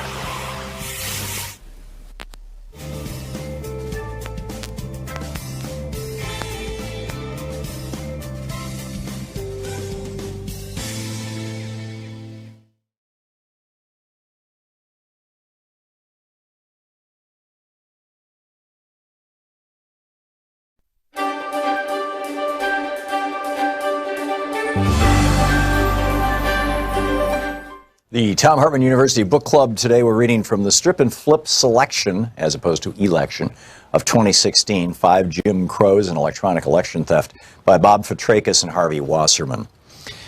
This is from the chapter Part 1, page 15, Strip. The foundation of election theft is the manipulation of race as a divide and conquer strategy.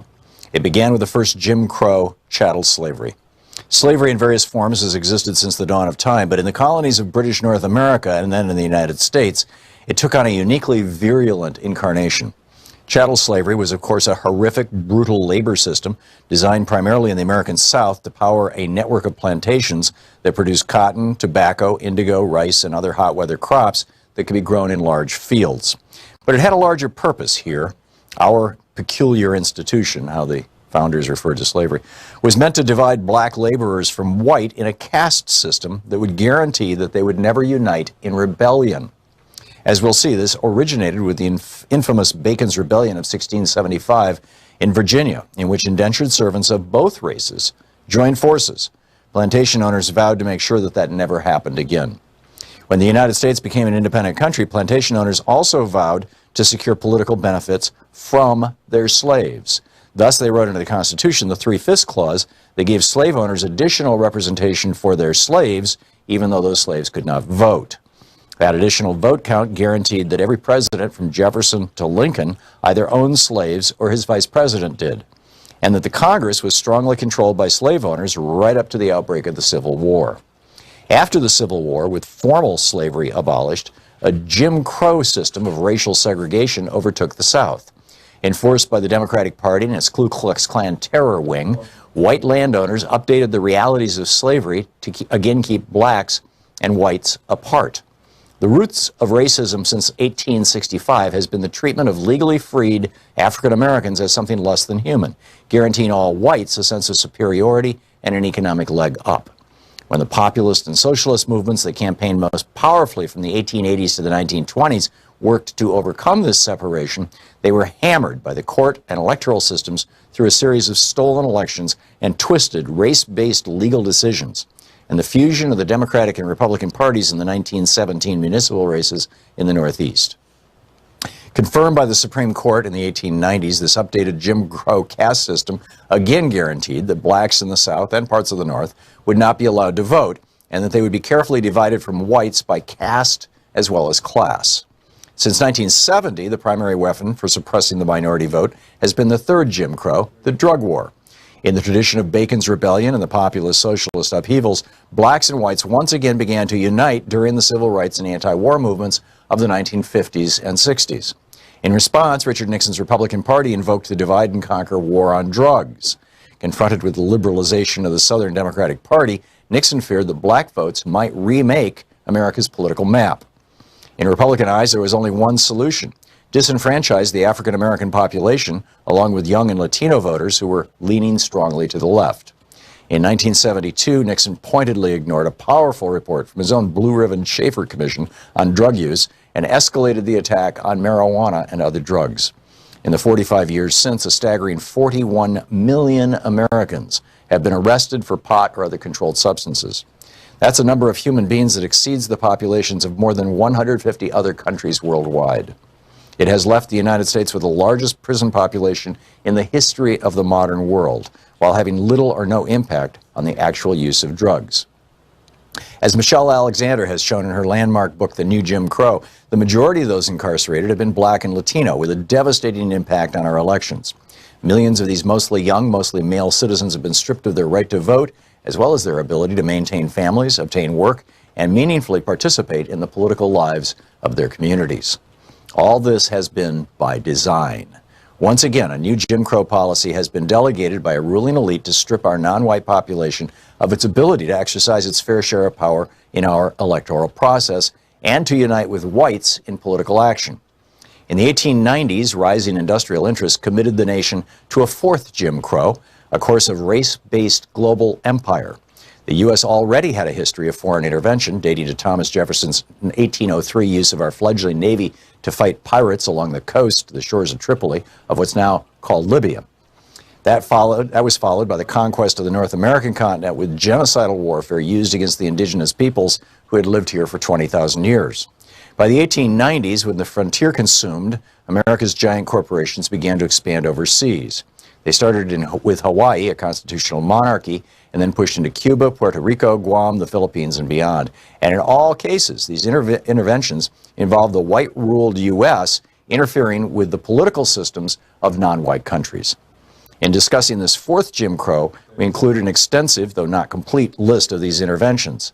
It underscores the reality that our own political system has become an imperial juggernaut, with the inevitable blowback bound to obliterate any residual pretense to real democracy at home. Generally, there's been an attempt to portray these interventions as benign, meant to bring democracy, progress, and the Christian faith to third world nations. In fact, they've been largely economic in purpose, a dollar democracy to grab other people's resources. The Strip and Flip selection of 2016 by Bob Petrakis and Harvey Wasserman. You can find an absolutely fascinating library of my writings, including my daily rants, over at thomhartmann.medium.com.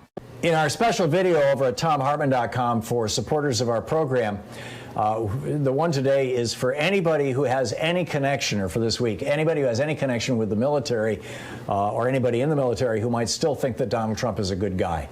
And I'm going through, like, I don't know how many, 20, 30, 40, 50 individual data points of times when Trump has trashed our troops, when Trump has deported troops, when Trump has deported military spouses who aren't citizens, when Trump has lied to our troops, when Trump has, specifically pulled money from our troops. I mean, he took money out of military housing, which is in some parts of the country, mold infested and really in a crisis, to build his border wall that Mexico is supposed to pay for. As just one example. So there's a whole list of these things in that new video that's available over at thomhartmann.com, especially for anybody you know who has any consideration or concern at all for our U.S. military.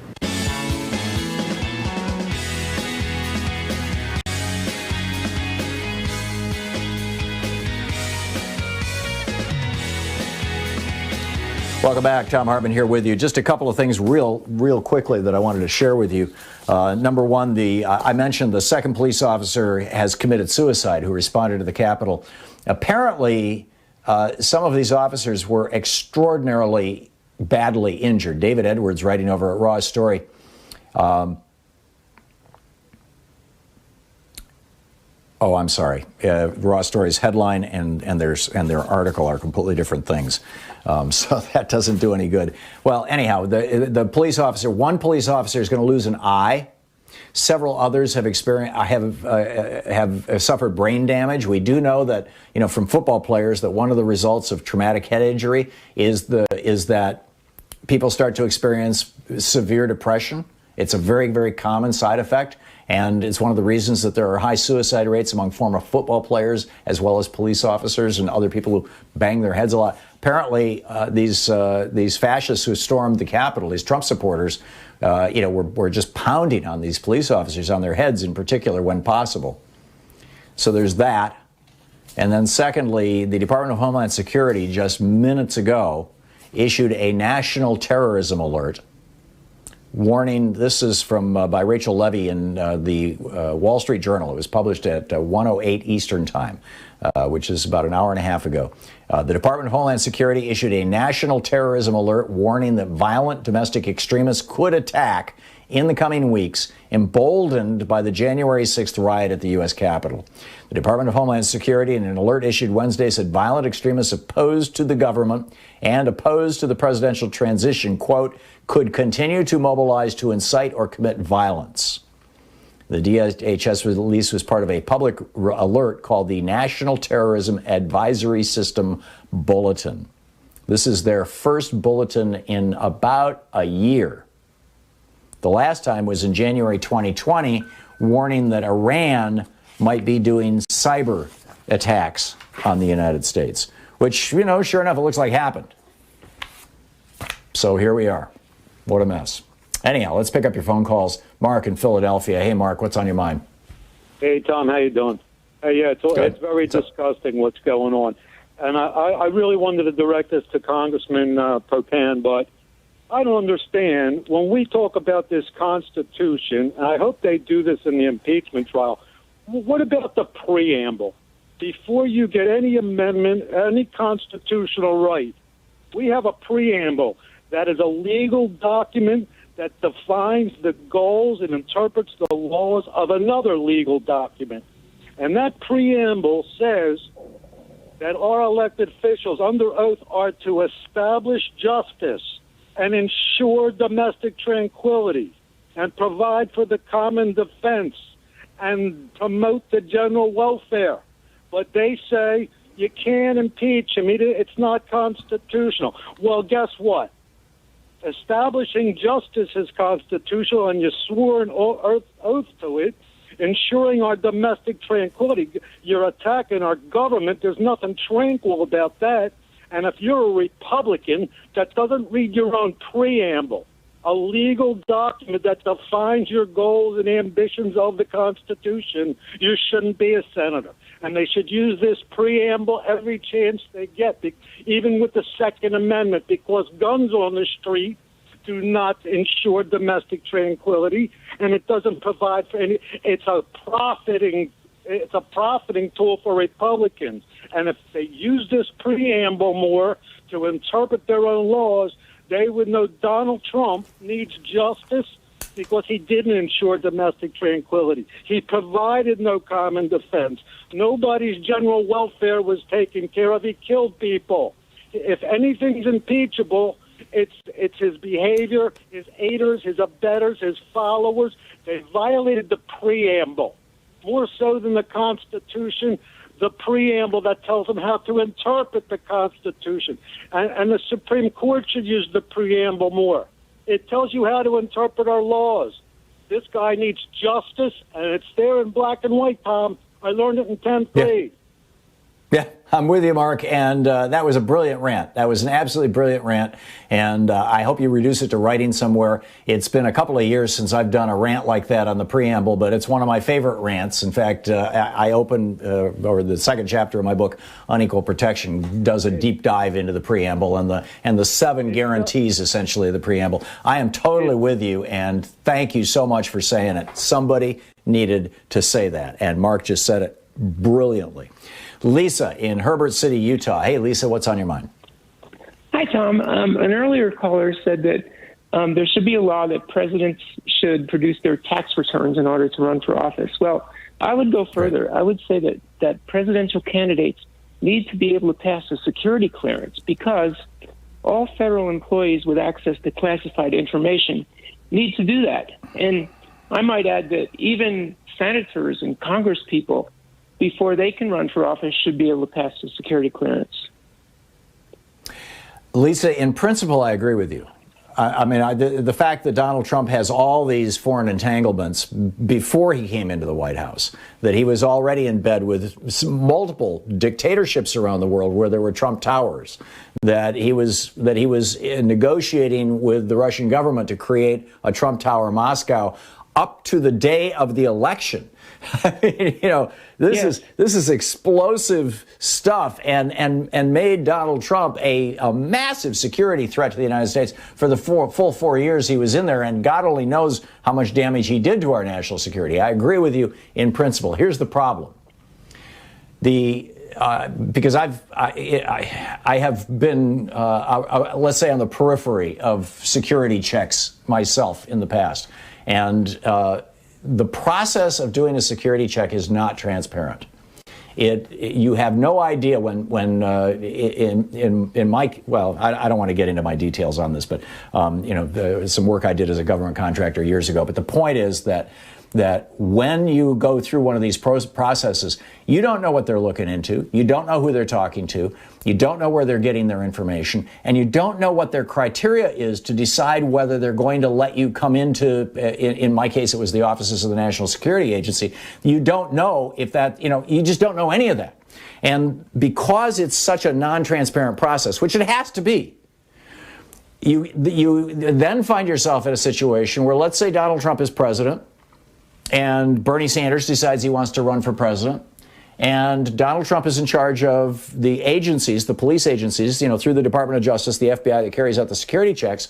And Trump directs the FBI that, anybody who's ever visited Russia, Bernie, went, when he was the mayor of Burlington, they have a sister city in Russia, and he and his first wife went over there for sort of their honeymoon. But it was, this joint city thing. But let's just use that as an example, something that was benign. I mean, I know that people tried to use it against him, but it was totally benign. But Trump could say to the FBI, this disqualifies him, and they could agree. And then he couldn't run for president. I mean, this is the problem. I mean, it's like I don't have a problem with saying that you have to make your tax returns public. In fact, I don't have a problem with saying any candidate for federal office has to make at least the last 5 years of their tax returns public. If you don't want to do that, you shouldn't run for public office. But whenever we're talking about the federal government having the ability to basically censor, stop, prevent, short circuit, reroute, whatever, somebody who wants to run for public office, what you're doing is handing a power to the federal government that can be abused. And I apologize for sounding like Charles Koch here, but do you understand what I'm saying? Am I making sense here, Lisa? Yes, that's a great point. It can be politicized, basically. Yes.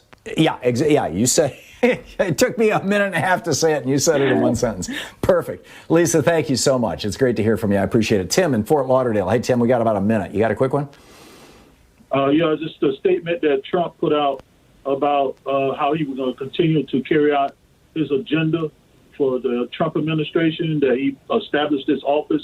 So my thing is that, is this more like a third world country where the person that was in power, the dictator, he established a government within the government so that he could keep his power?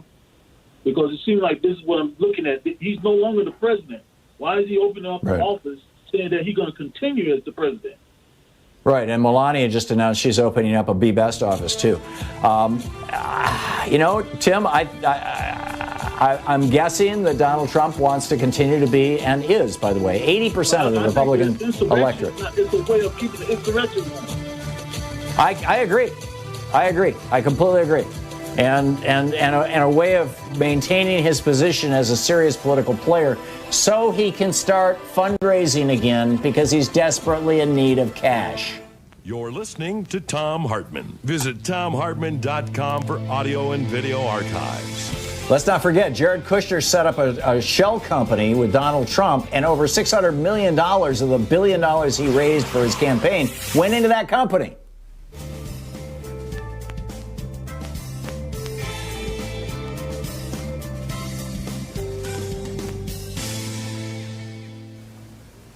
And welcome back, John in Los Angeles. Hey, John, what's on your mind today?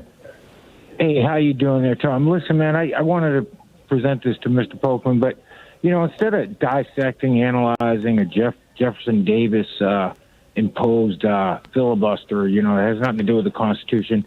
If they really meant business, all they got to do is go to Code 8, which was written by our forefathers. Code 8, Article 2383, rebellion or insurrection, and the other one's 2384. That was treason and sedition, which applies. I mean, now, what can we do when a guy like he just pardoned him, Steve Bannon? He wants to put Democrats, anybody who supports Democrats, heads on pikes, like they used to do in the medieval days in the 14th century, to warn people. So if they're not going to act. And I'd like to just say one thing and take your call off the air. And I'm going to do a little Melania, plagiarizing here. Compromise First Lady there. It is the hunter, not the lion, who writes the book. I think Hitler's expression, maybe it wasn't Hitler, but whoever it was, the history is written by the victors. You're right, John. You're right. And I think that there must be charges. There must be justice. We must have justice. I mean, it's just that simple. There's literally no other way to say it. Tom in Aurora, Colorado. Hey, Tom, what's up? Oh, good morning, Tom. You've answered quite a few of my questions as I was developing. Here's a concern of mine, though, and I'm afraid it is probably going to continue to be exploited, and that is the COVID vaccine shortage is actually a worldwide shortage, and I don't know how much foreign news people watch from on your program here, but there is a growing clamor that the wealthy nations are getting the vaccine ahead of the bulk of the world's population. And this is playing right into what the Republicans will want, because if we go along with what Trump was doing, we'll have wind up, with a much higher death rate. And if we try to get everybody vaccinated, we're going to have a conflict with perhaps neighbors and friends and people we otherwise had as allies. Well, it's not just that, Tom. Donald Trump only bought 100 million doses. That's enough to vaccinate 50 million people. There are 340 million people in this country. Donald Trump bought enough vaccine to vaccinate 50 million people. That's it. That's all we have. And on top of that, they came back to him. Pfizer came back, or AstraZeneca came back to him and said, if you want right now, this is early in the process. Keep in mind, this was back in October or November. It was right after it was approved, maybe early December. They came back to him and said, we can set aside a couple 100 million more doses for you, but you have to say yes now and pay the bill now, because if you don't want them, Australia does. And India wants them, and Germany wants them, and there's a huge market for these things. We'll sell them someplace else. And Trump said, no, we don't need them, no problem, just sell them someplace else. And so they committed their inventory. So right now Joe Biden is trying to buy 200 doses. He's trying to. He has not yet signed the deal. 100 million from AstraZeneca, 100 million from Moderna, but we don't have a delivery date yet. They're making these things. Go ahead. We need to dampen people's expectations. Well, sadly, yes. I'm living my life on the assumption that I'm not going to be eligible for a shot until this summer. Tom, thanks for the call.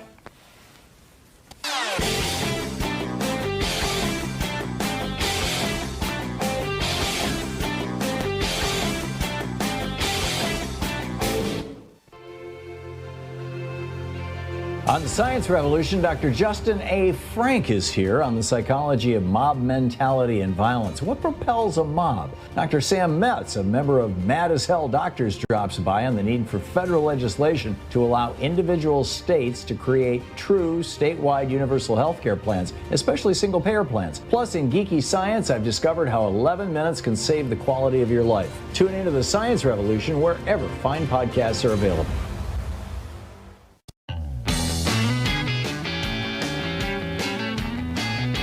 Welcome back. 10 minutes before the hour. Mark in Sauk City, Wisconsin. Hey, Mark, what's up?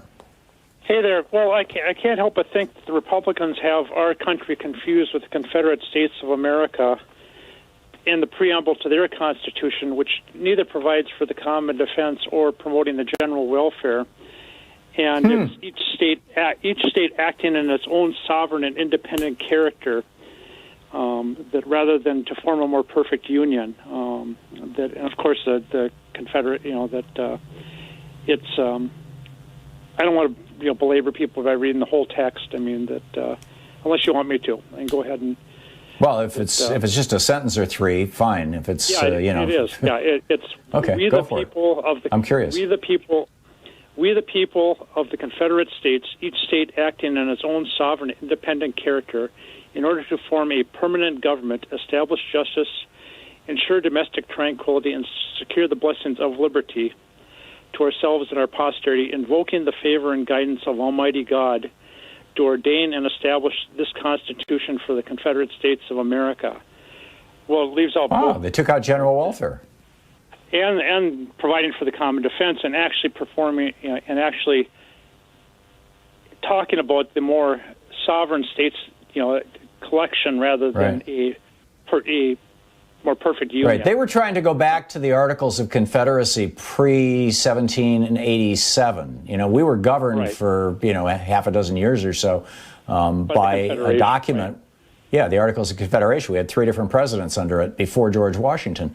And, that was their model. And the reason why they didn't say the common defense is that was the whole Second Amendment thing. It was that each state had their own militia.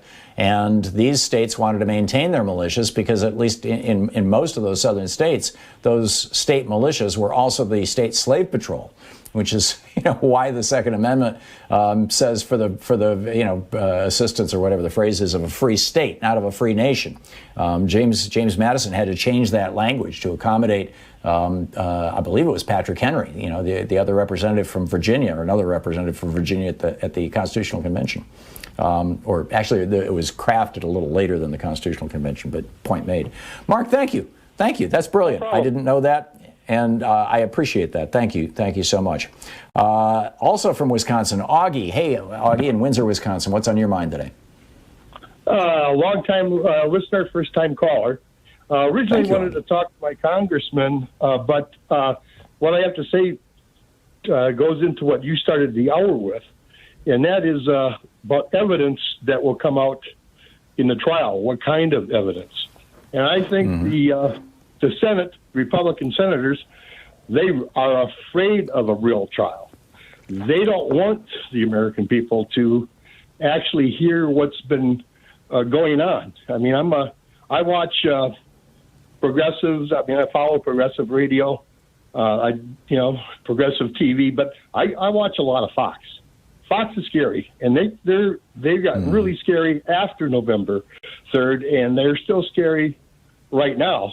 And so I think that the Republicans don't want to hear this stuff because they say that Trump's comments on the 6th weren't the cause of the insurrection, but in my opinion, it was the last paragraph of the book he's been writing for the last 5 years.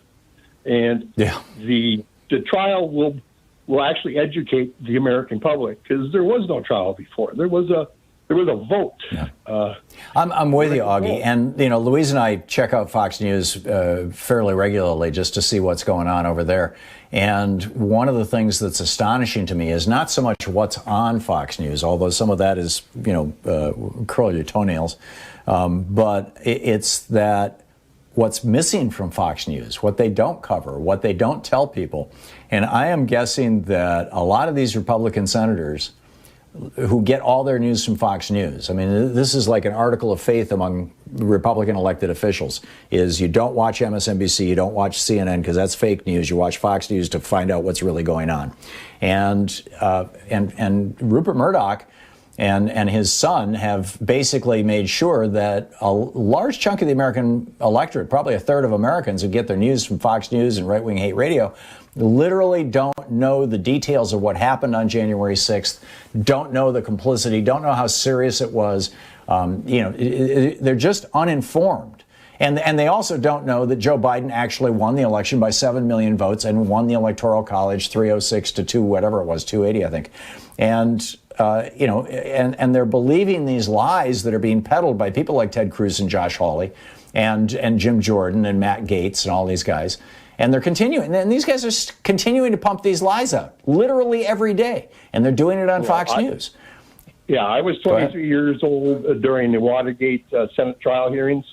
And as you remember, everyone knows, people don't remember history, but the Republicans didn't come around till the very end.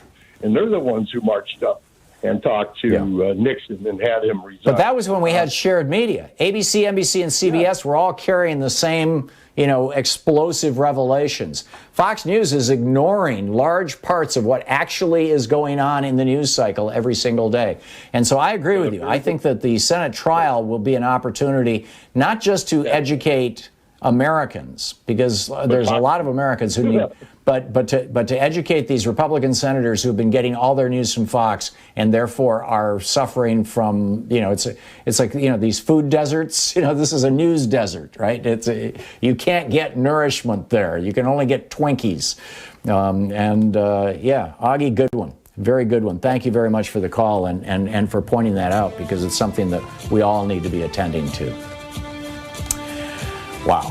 Dr. Bandy Lee is going to be with us in just a moment, or on the other side of this break, of course, and as well as Dr. Randy Weingarten at the bottom of the hour, the American Federation of Teachers. Dr. Bandy Lee, we're going to be discussing Trump cult leaders and how they infect their disciples. This is going to get fascinating. Stick around. You're going to really enjoy this or learn from it. You're listening to Thom Hartmann.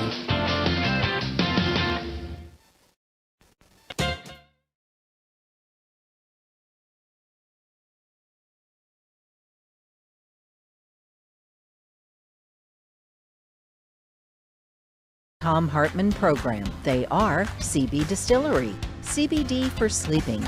More info at cbdistillery.com, code TOM. The Clean Phone Pro, phone sanitizer and charger. More info at thenewdealshop.com. Plexiderm, real science, real results. More info at plexiderm.com, code TOM. ExpressVPN, the VPN that just works. More information at expressvpn.com/Tom. Gabby takes the pain out of insurance shopping. More info at gabby.com/Tom. HelloFresh, the #1 meal kit delivery service. More info at hellofresh.com, code TOM. And Superbeats, heart chews for heart-healthy energy. More info at superbeatsradio.com/Tom.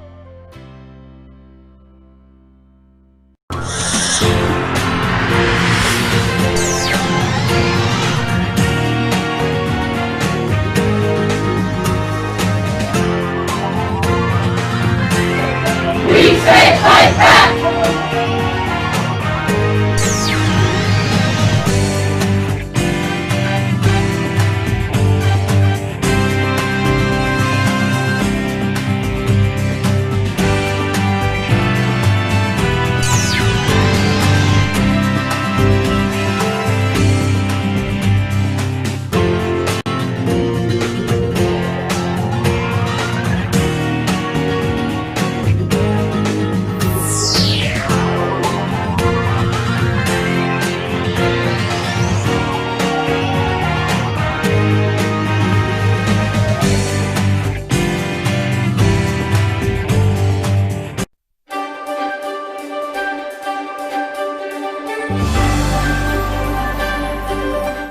The Thom Hartmann University Book Club today, we're reading from the Strip and Flip selection, as opposed to election, of 2016, 5 Jim Crows and Electronic Election Theft by Bob Fitrakis and Harvey Wasserman. This is from the chapter Part 1, page 15, Strip. The foundation of election theft is the manipulation of race as a divide and conquer strategy. It began with the first Jim Crow chattel slavery. Slavery in various forms has existed since the dawn of time, but in the colonies of British North America and then in the United States, it took on a uniquely virulent incarnation.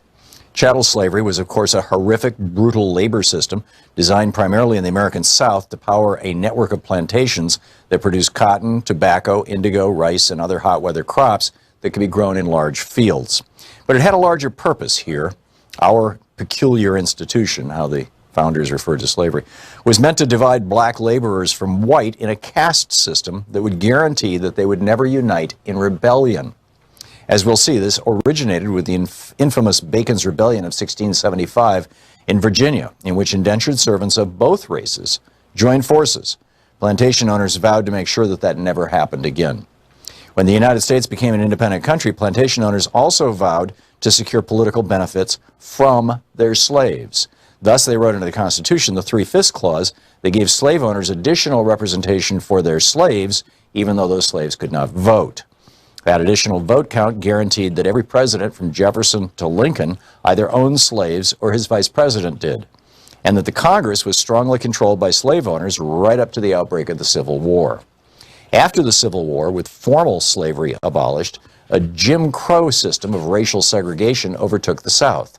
Enforced by the Democratic Party and its Ku Klux Klan terror wing, white landowners updated the realities of slavery to again keep blacks and whites apart. The roots of racism since 1865 has been the treatment of legally freed African Americans as something less than human, guaranteeing all whites a sense of superiority and an economic leg up. When the populist and socialist movements that campaigned most powerfully from the 1880s to the 1920s worked to overcome this separation, they were hammered by the court and electoral systems through a series of stolen elections and twisted race-based legal decisions, and the fusion of the Democratic and Republican parties in the 1917 municipal races in the Northeast. Confirmed by the Supreme Court in the 1890s, this updated Jim Crow caste system again guaranteed that blacks in the South and parts of the North would not be allowed to vote, and that they would be carefully divided from whites by caste as well as class. Since 1970, the primary weapon for suppressing the minority vote has been the third Jim Crow, the drug war. In the tradition of Bacon's Rebellion and the populist socialist upheavals, blacks and whites once again began to unite during the civil rights and anti-war movements of the 1950s and 60s. In response, Richard Nixon's Republican Party invoked the divide and conquer war on drugs. Confronted with the liberalization of the Southern Democratic Party, Nixon feared that black votes might remake America's political map. In Republican eyes, there was only one solution: disenfranchise the African American population, along with young and Latino voters who were leaning strongly to the left. In 1972, Nixon pointedly ignored a powerful report from his own Blue Ribbon Schaefer Commission on drug use and escalated the attack on marijuana and other drugs. In the 45 years since, a staggering 41 million Americans have been arrested for pot or other controlled substances. That's a number of human beings that exceeds the populations of more than 150 other countries worldwide. It has left the United States with the largest prison population in the history of the modern world, while having little or no impact on the actual use of drugs. As Michelle Alexander has shown in her landmark book, The New Jim Crow, the majority of those incarcerated have been black and Latino, with a devastating impact on our elections. Millions of these mostly young, mostly male citizens have been stripped of their right to vote, as well as their ability to maintain families, obtain work, and meaningfully participate in the political lives of their communities. All this has been by design. Once again, a new Jim Crow policy has been delegated by a ruling elite to strip our non-white population of its ability to exercise its fair share of power in our electoral process and to unite with whites in political action. In the 1890s, rising industrial interests committed the nation to a fourth Jim Crow, a course of race-based global empire.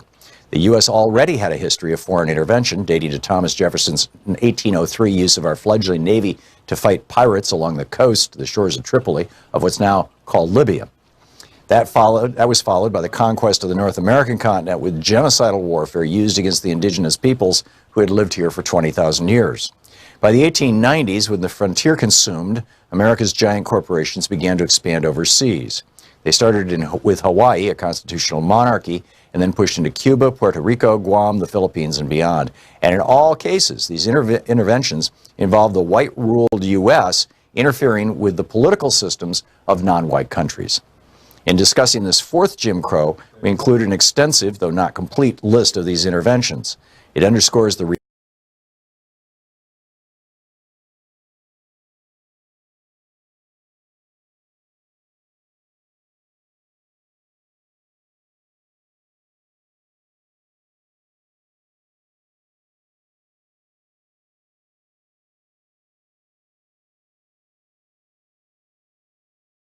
reality that our own political system has become an imperial juggernaut with the inevitable blowback bound to obliterate any residual pretense to real democracy at home. Generally, there's been an attempt to portray these interventions as benign, meant to bring democracy, progress, and the Christian faith to third world nations. In fact, they've been largely economic in purpose, a dollar democracy to grab other people's resources. The strip and flip selection of 2016 by Bob Petrakis and Harvey Wasserman.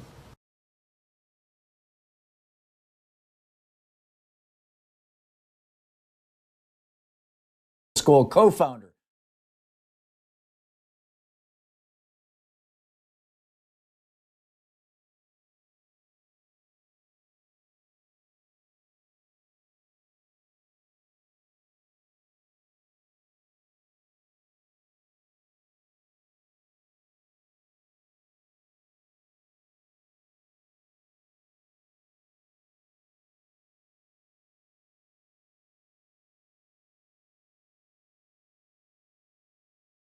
I mean, this authoritarian movement long predates Donald Trump in the United States. How this cult comes about, what are the factors that influence it, and how we best deal with it? Yes, thanks for having me back. When we first published The Dangerous Case of Donald Trump in 2017, we were emphasizing that despite its title, Donald Trump was not our main focus. His presidency was a statement about the state of the nation, the state of its public mental health in particular, and of which he was a barometer at the time of his election, and then the chief accelerant and exacerbator once he was in office. And so we are seeing the exaggerated effects of what he has accentuated and continues to perpetuate. His personality has become a cult-like figure, as you have noted. And this is what we were warning against when we said his dangers were greater than people were suspecting, that they would grow over time, and that they would spread without containment. Cults are tough things. A very, very close friend of mine used to work with Ted Patrick back in the 80s and 90s, basically deprogramming people who had, gotten into cults. There was it was a thing back then. And then he went off and became a super Orthodox Jew and lives in Jerusalem in a Hasidic community. And he's still one of my very best friends. We talk on Skype probably every month.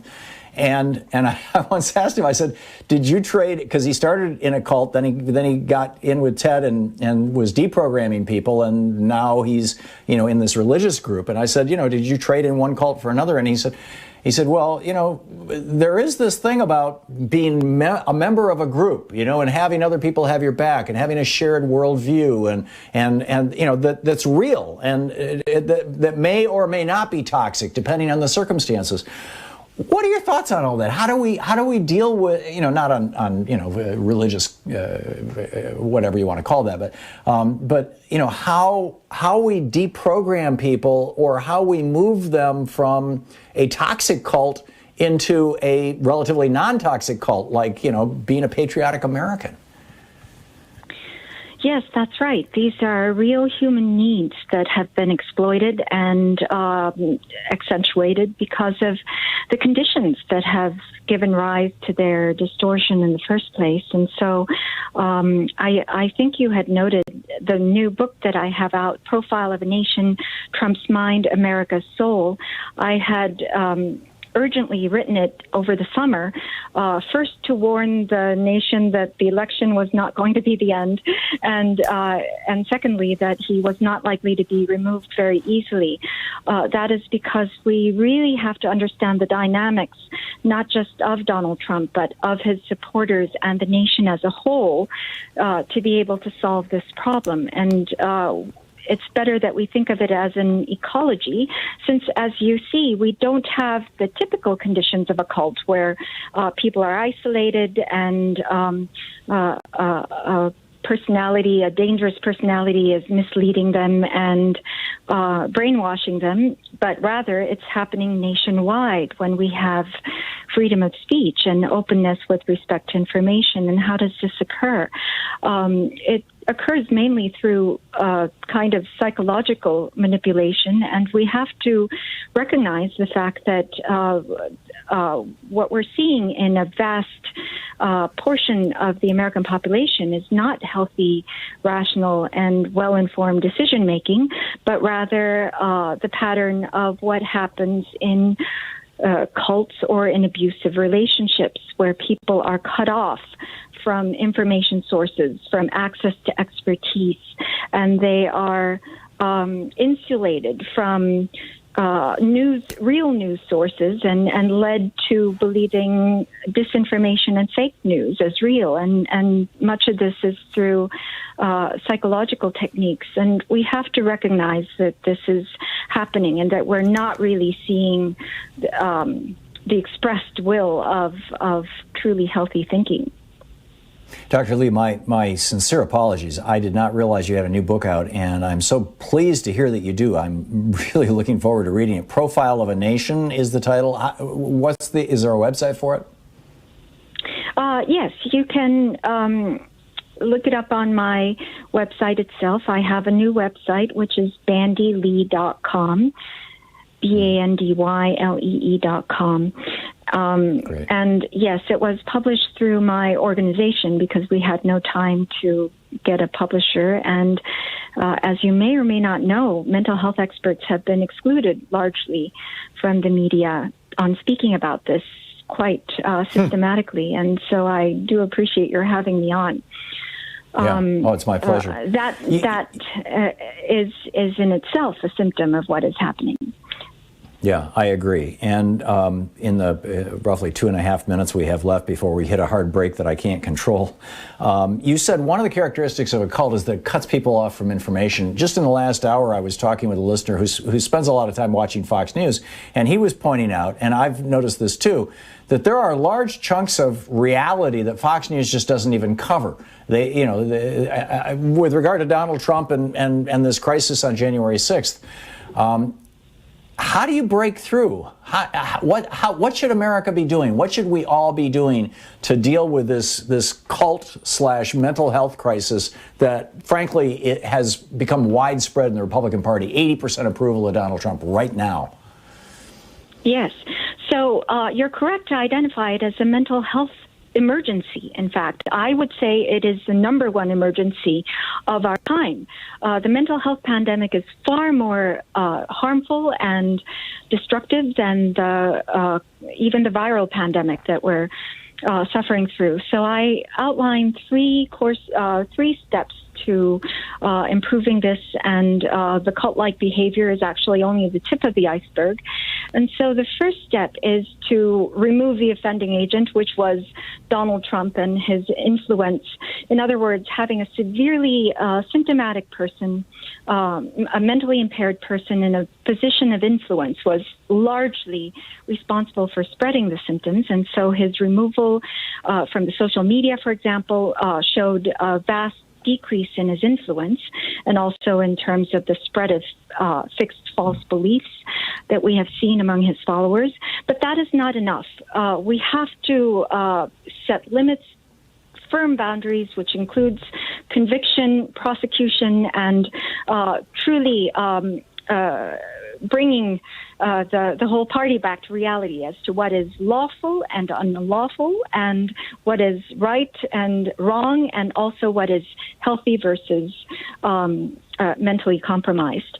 And the second step that I outline is the fixing a lot of the disinformation system. And third is to correct the socioeconomic conditions that gave rise to the psychological vulnerability in the first place.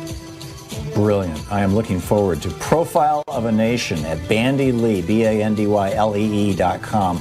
Dr. Lee, thanks so much for dropping by. It's always great talking with you. Thank you for having me. My pleasure. Important stuff. Dr. Bandy Lee, we'll be right back. This is the Thom Hartmann Program. It is 15 minutes past the hour. I got a little bit more news for you, and then I'll pick up your phone calls on the other side of this break. Stick around.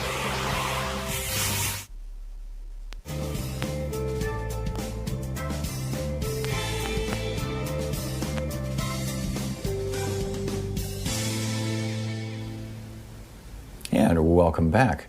Let's see here. Mike in Simi Valley, California. Hey, Mike, what's on your mind today? Tom, I want to just ask about all these softball answers or questions to these people come February 8th. They need to be insulted. And who can do that? By February 8th, you're talking about during the impeachment hearing. Yes.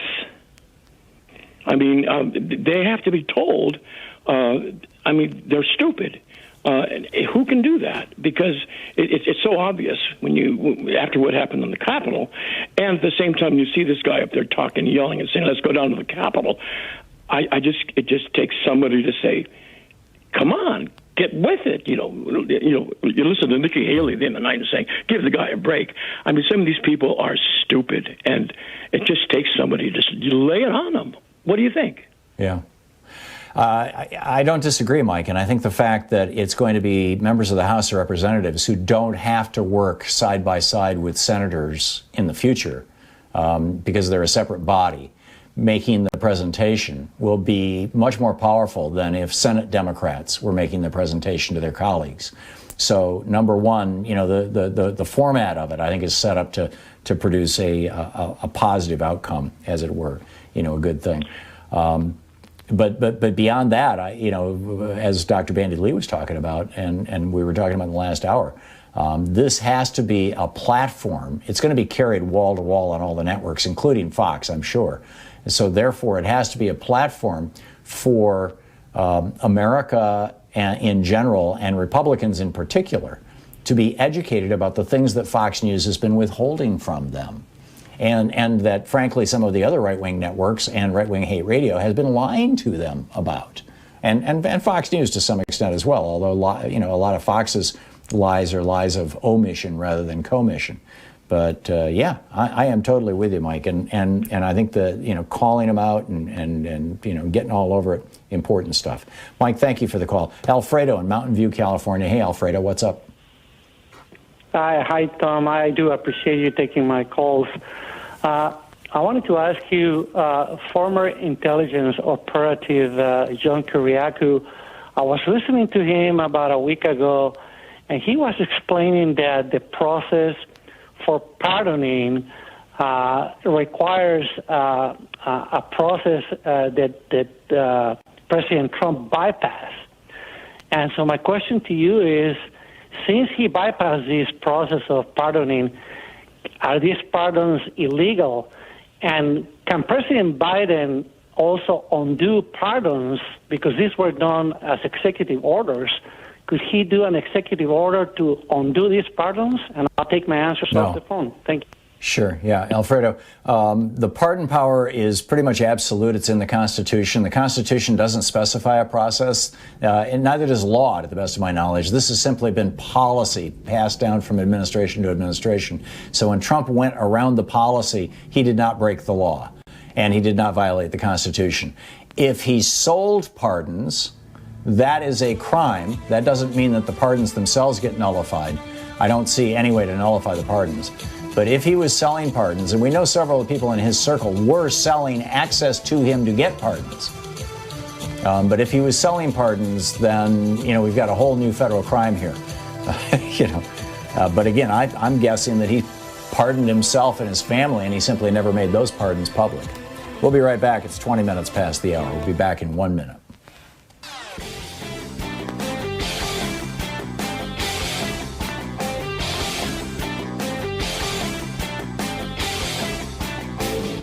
Share the Thom Hartmann Program with your friends. We're available on SiriusXM, Free Speech TV, Pacifica, commercial stations nationwide, YouTube, Twitter, Facebook, on the Thom Hartmann app, and you can even tell your smart speaker to listen to the Thom Hartmann Program.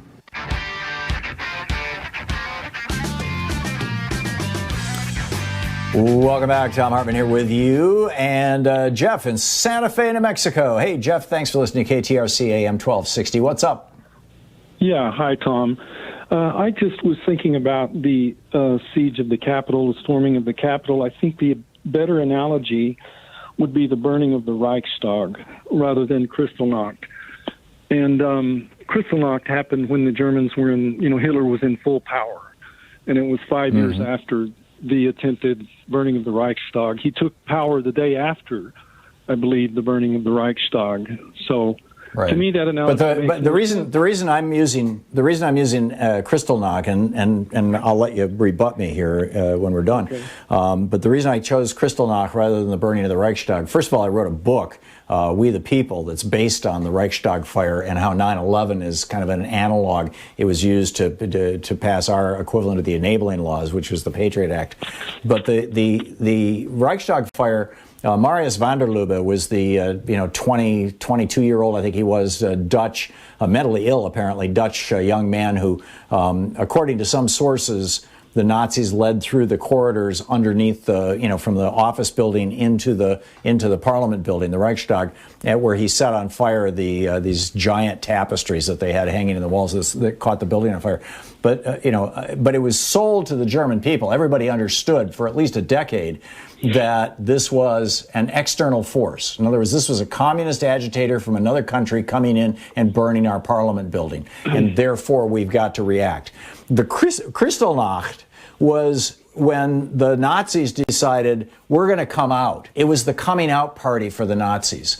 It was when they decided, because I mean, you had already had, non-Jewish and Jewish stickers on businesses and things like that.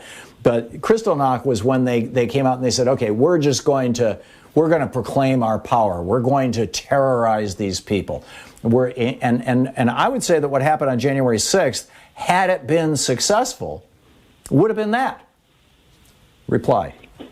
Yeah, great point. Had it been successful is the key, though, and it wasn't successful. And so, I mean, I feel yes and no. Well, I mean, look at, you got 45 senators yesterday who voted to say, yeah, it was no big deal. Well, if you say that was no big deal, it was successful. Right. It would be successful if we did not have power, though. I mean, we still have Biden in the White House. We have the Senate in the House. For the moment. And the fight for America is still on. You know, it's underway. Yeah. And I think, you know, I really think that, I mean, I loved your 5 points that you made, and I would add a 6th, that we have to all become activists. And, you know, that line, now is the time for all good people to come to the aid of their country. Boy, now more than ever. And that's what I feel. So I called all the 5 senators this morning. I called the 10 representatives last week, you know, the Republicans that stood with the Democrats. And I'm just going to keep doing it. And good. So anyway, I just feel like there's a lot of hope. But thank you so much. I love your show so much. It's been so awesome today. So thank you, Jeff. Thanks. Anyway, it's great to hear from you. Okay. I always love to engage in debates and discussions about history. Jeff, thank you. Keno in Lakeland, Florida. Hey, how's our moose herder Republican doing? Well, I'm a moose herder, but not a Republican anymore. I will stay a moose herder promoting the moose herder agenda. I'm going to go over and park in the Green Party for a while and wait for the Republicans to bring reform. Okay. So, can I say more? You can say anything you want, Keno. All right. It's time for Republicans. Now, you got to quote the Wall Street Journal more in your program. Peggy Noonan on the 6th to 12th said that we got to demystify Trump. There's an editor-at-large at the Wall Street Journal, Gerard Baker. He says there's got to be moral clarity for the Republican Party. So liberals got to join in with Gerard Baker and Peggy Noonan at the Wall Street Journal, and we got to bring reform to this country. And criminality and fascism has invaded the Republican Party, so I renounce my membership now after 50 years. I'll come back in if they'll clean up. Now, we got to be... I put a name on the 5 Republicans. They're the Pride of Lions. Now, and they're going to bring down the old rogue bull elephant. If Democrats would join in now with and support the 5 brave Pride of Lions, you know, Romney and Murkowski and the 5 Republicans, I put the name on them as the Pride. And I wrote a moose herder agenda, included some Republicans like this, and I especially use them because of the moose herders. All of them, most of them have moose in their states. But they got to be the source of 12 more Republican senators joining in and demystify Trump, as Peggy Noonan says, and bring moral clarity to the party, as Gerard Baker at the Wall Street Journal says. So what do you think of that, Tom? I think it's brilliant, Keno. I have a technical question for you. Okay. We used to live in Vermont. Louise and I had a couple 100 acres outside Montpelier, Vermont, and we lived up in a house way up in the woods, and we had moose, you know, on our land. And in fact, we had a baby moose who used to wake us up in the morning, you know, going moo with that kind of weird moo. But I've never seen a herd of moose. I didn't know that they herded. They always seem like solitary animals to me. Do moose really herd, and do people actually herd them? Or is that just a euphemism or a phrase? The moose herders are the wolves. And they herd them so that they can attack them. Well, they have their herd of meat, just like humans have cattle herds. Sure. The wolves have their moose herds, and they call out the weak ones, and they protect the ones that need to be protected. So they are herding the moose. And you're right. That's a symbiotic relationship. The wolves are calling out the sick ones and keeping the moose population healthy and strong. Forgive the digression, but the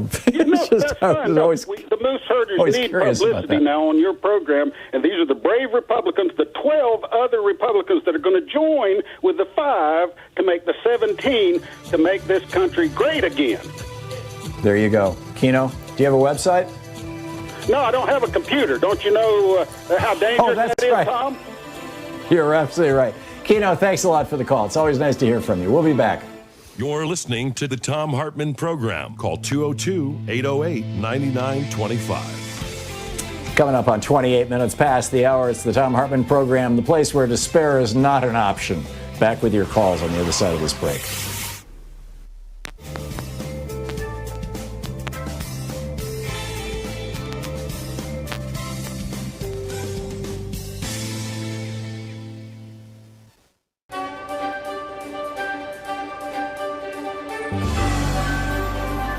Our book today is In Defense of Public Service by Cedric L. Alexander. The subtitle is How 22 Million Government Workers Will Save Our Republic. This is from Chapter 1, Civil Servants and Servant Leaders. Unelected public servants are found at all levels of government, federal, state, and local. But the modern model for all is found in the federal employment systems. More specifically, it is in the concept and operation of the federal civil service system, which governs the appointment and tenure of most federal workers. Those who believe that the unelected federal bureaucracy is a deep state covertly dedicated to the overthrow of elected government see the civil service as a fundamentally unconstitutional innovation, a monster of very recent creation.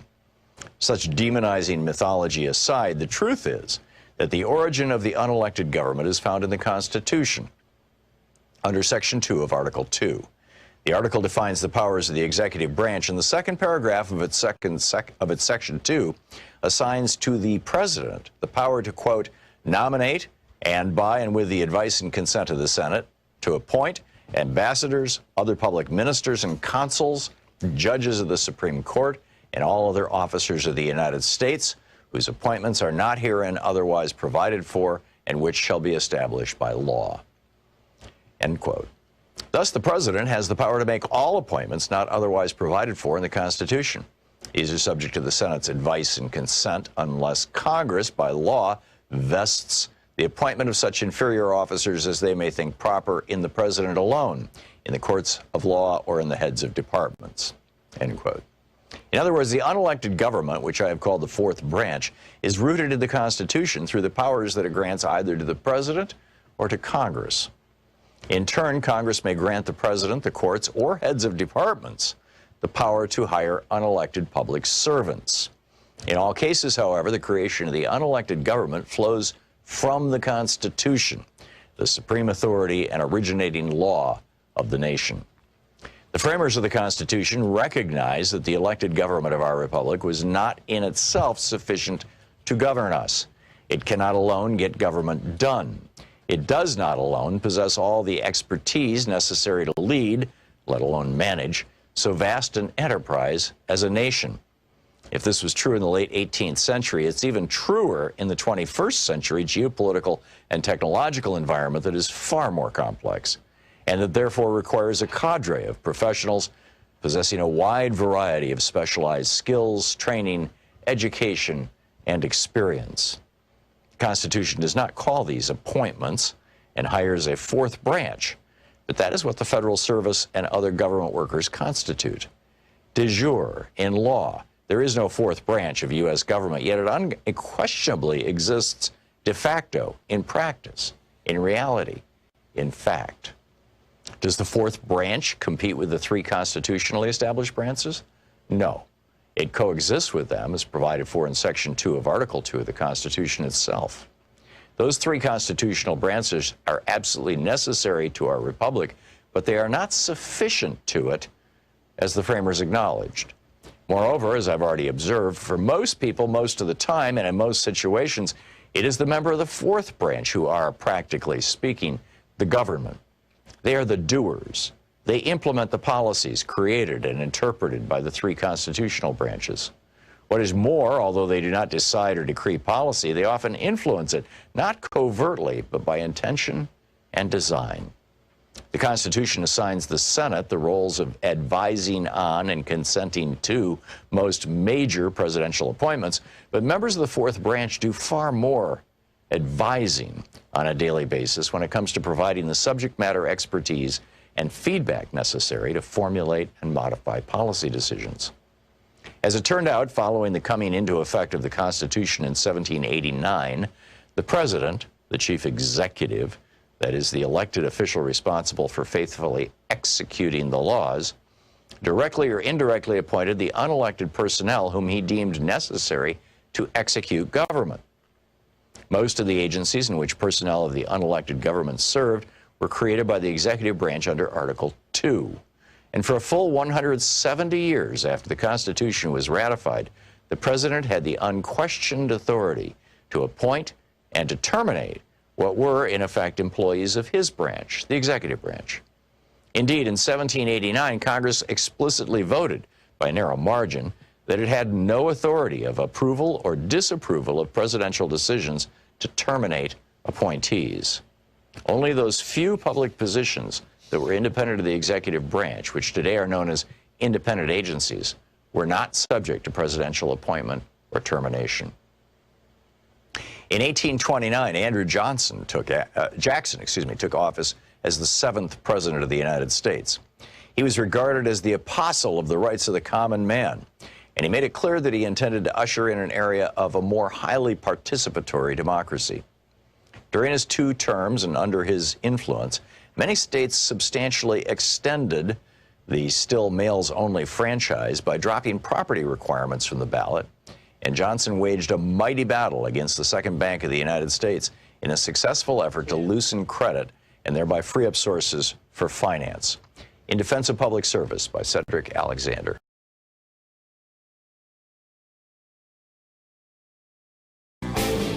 You can find an absolutely fascinating library of my writings, including my daily rants, over at thomhartmann.medium.com. We have a new video up over at thomhartmann.com about conspiracy theories. Abby Richards came up with a kind of a hierarchy of conspiracies, maybe a variation on the old Maslow hierarchy.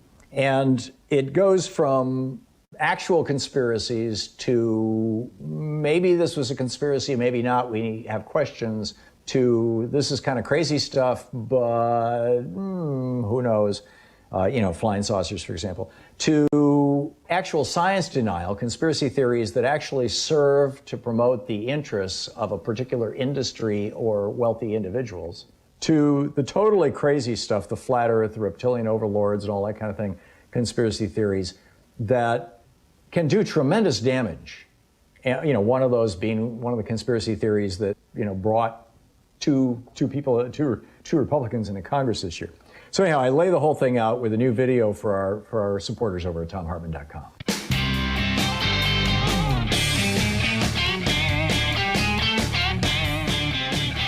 Welcome back. Thom Hartmann here with you. And let's see here, Julie in Chicago. Hey, Julie, what's on your mind today?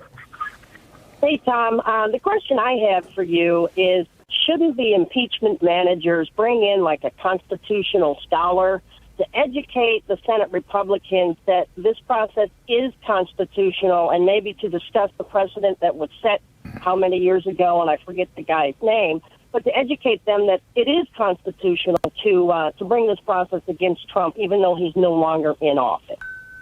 Yeah, I believe there was a federal judge who was impeached after he left office, if I'm remembering correctly. I need to track the details down on that, but I'm sure they'll do that, Julie. They had 2 constitutional scholars presenting at the last impeachment trial. The Republicans will also, there's going to be a defense as well as a prosecution. So the Republicans will also probably be hauling out their, maybe they'll say Ted Cruz is their constitutional scholar or something, God only knows, but... Yes, absolutely. Julie, thank you for the call. Claudia in Taos, New Mexico. Hey, Claudia, what's up? Snow.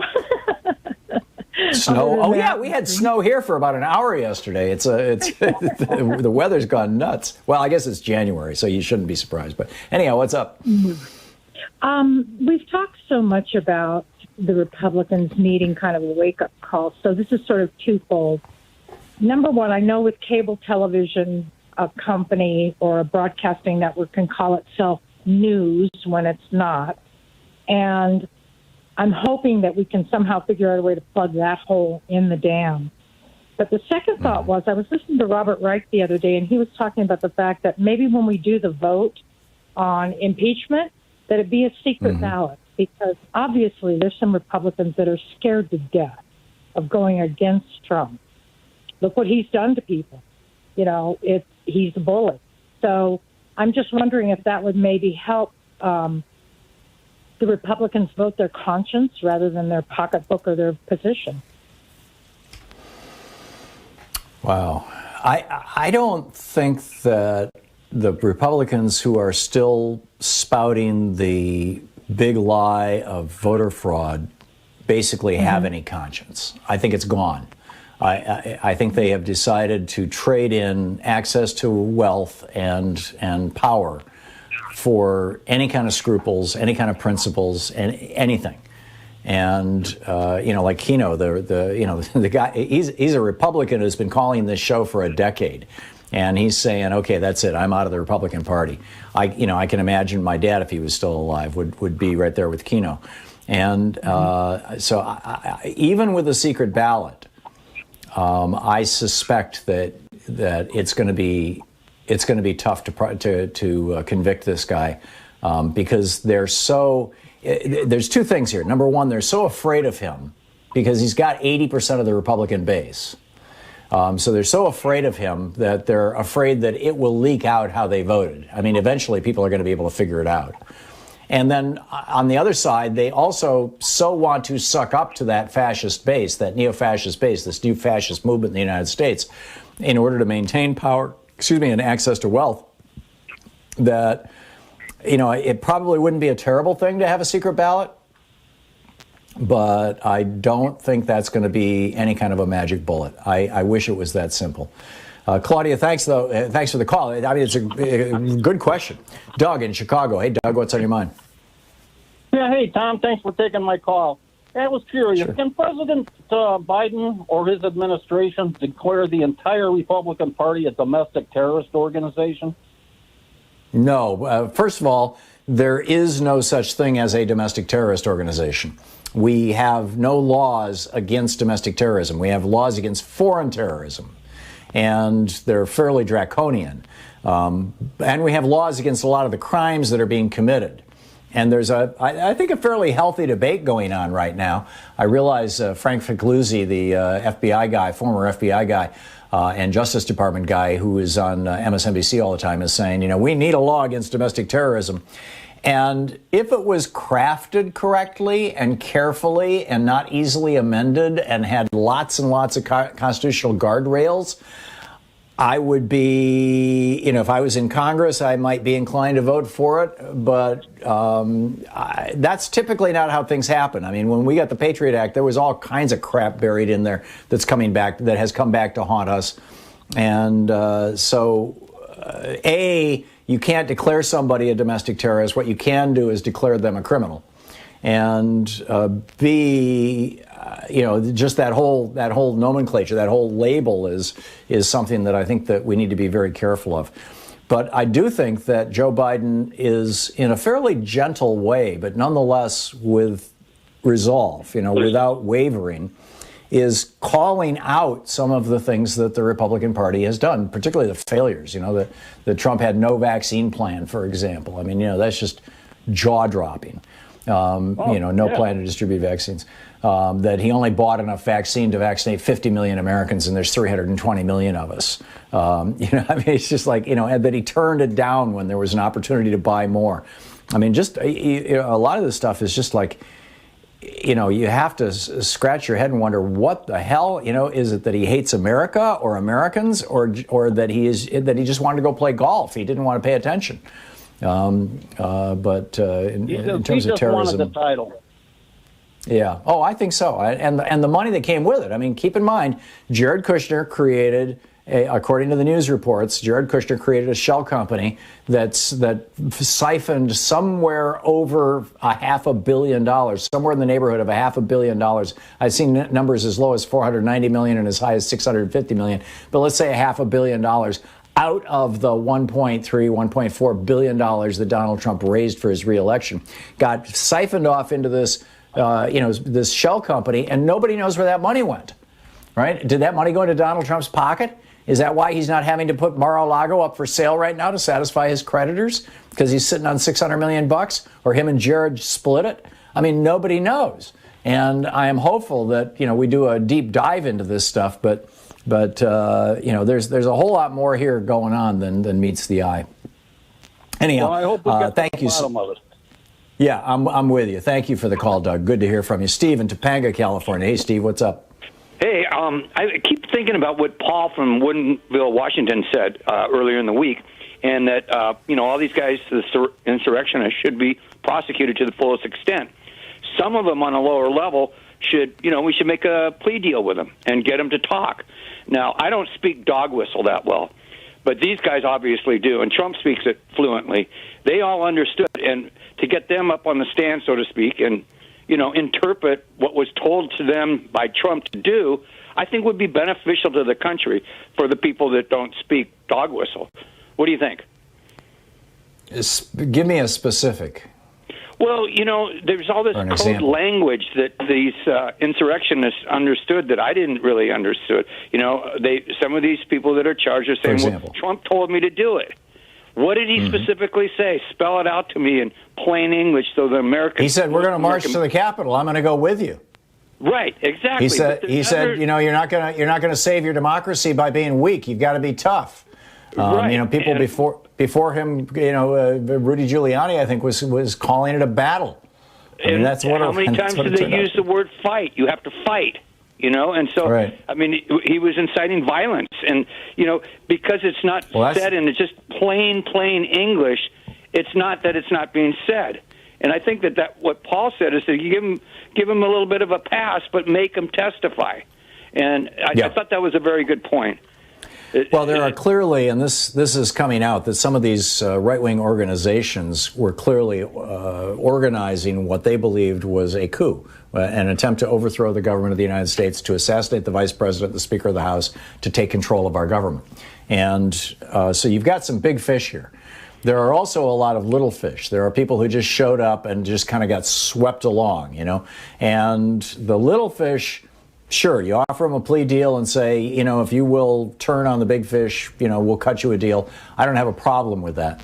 But you start out by arresting all of them and sorting it all out. And then you cut your plea deals. And that's where, that's why, if I can just finish real quick, Steve, that's why people need to go to FBI.gov and look at those pictures and see if they recognize anybody. Back to you, Steve. You got 15 seconds. Well, I agree that the senators don't really understand the dog whistle, and hopefully these people that do can explain to the senators and see the error in their ways, and they'll come along and do the right thing. That's I see what you're saying. Yeah, they make some of them may make good witnesses, or family members, who can say, oh wow, I just saw my husband or my son or crazy Uncle Ralph or whatever just go nuts as a result of watching Fox News, and now look at what happened. Now he's in jail. Steve, thank you for the call. That was a good one. 45 minutes past the hour. You're listening to Thom Hartmann. Visit ThomHartmann.com for audio and video archives. Back with your calls in just a moment. Stick around. It's 45 minutes past the hour. It's the Thom Hartmann Program, taking back the mainstream media 3 hours a day, 5 days a week. We're right here.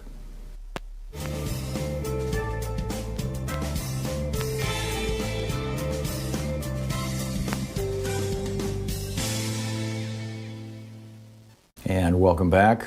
Robert in West Hills, California. Robert, it sounds like you did the homework I was planning on doing when I got off the air. You went to SCOTUS blog?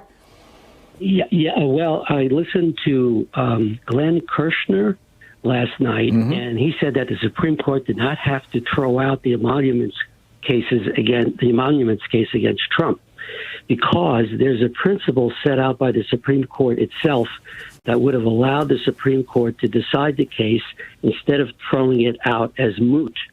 So the blog, he refers us to the SCOTUS blog. The Supreme Court, here's the quote, the Supreme Court has carved out an exception for cases that are capable of repetition, yet evading review. In other words, if the issue may arise again and will often or always face timing challenges, the federal courts should not dismiss such cases for mootness and may continue to hear the litigation. Now, that's in other words, this could become a precedent, even if it's not moot at the moment. And so that would argue, Robert, and tell me if the SCOTUS blog even implied this, that the conservatives on the court, the conservative majority on the court, are basically signaling that they're in the bag for Trump. Oh, without a doubt. Without a doubt. Wow. They are in the bag for Trump. Wow. Okay. Yeah. All right. Robert, thank you very much for the call. I appreciate it. Bob in Hollywood. Hey, Bob, what's on your mind? Hey, Mr. Hartmann. I just wanted to say it's pretty obvious to me that this impeachment is going to go the same way as the last one. But I'm pretty sure that he's going to be indicted, and there's nothing the Republicans can do about that. And I also wanted to ask you if there's anything that Congress could do to stop this ridiculous stuff about a sitting president can't be indicted by the DOJ, you know?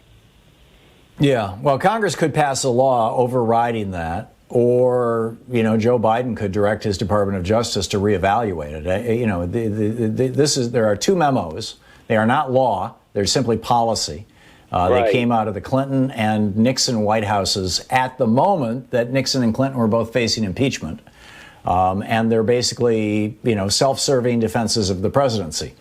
And, you know, and we saw this play out in real time during the Trump presidency. And I think that needs to be blown up. There is something to be said for being very, very careful here, Bob. And that is that you don't want a Justice Department or any other department in government to be able to gratuitously or with political motivation go after a president. And I think that was what they said they were trying to avoid with this memo.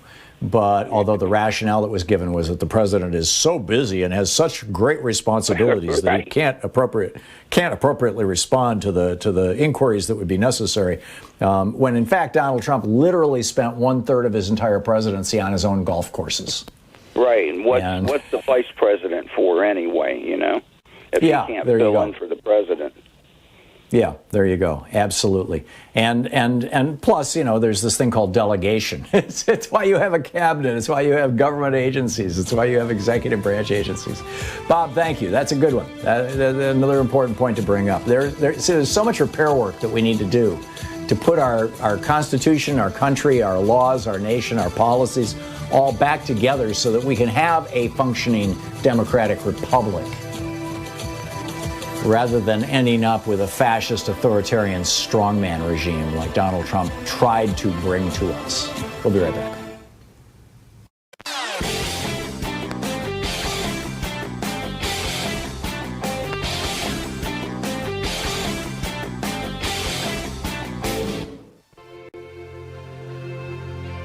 On the Science Revolution, Dr. Justin A. Frank is here on the psychology of mob mentality and violence. What propels a mob? Dr. Sam Metz, a member of Mad as Hell Doctors, drops by on the need for federal legislation to allow individual states to create true statewide universal health care plans, especially single-payer plans. Plus, in Geeky Science, I've discovered how 11 minutes can save the quality of your life. Tune into the Science Revolution wherever fine podcasts are available.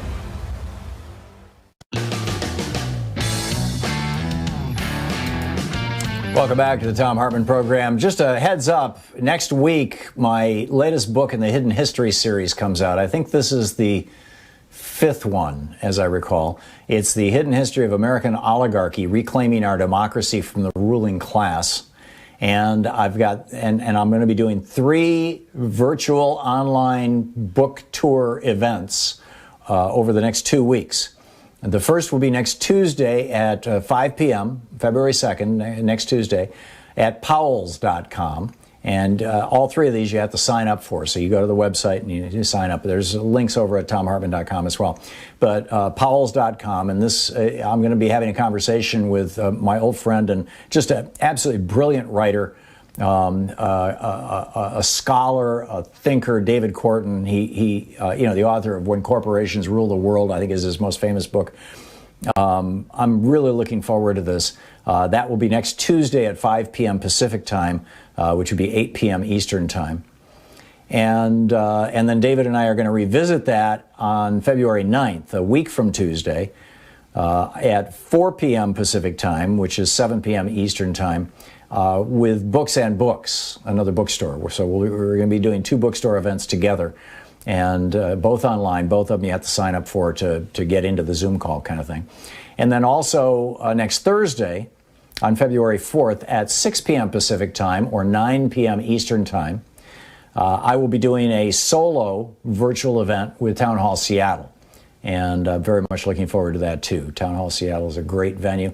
Again, you have to sign up. So ThomHartmann.com or just Google whichever one you're interested in, whatever day and time works for you. Powell's, Town Hall Seattle, and Books and Books. So all that said, let's get back to your calls. Walter in New Bedford, Massachusetts. Hey, Walter, what's up? Hey, how you doing, Tom? Thanks for having me on the show. Sure. What's on your mind? I just wanted to. I think one of the things that we need to do as part of this new reform thing, and making things different with the government, how we operate, how we do things. I think one major thing that we need to do is to the American citizen need to start focusing again on their civic duty.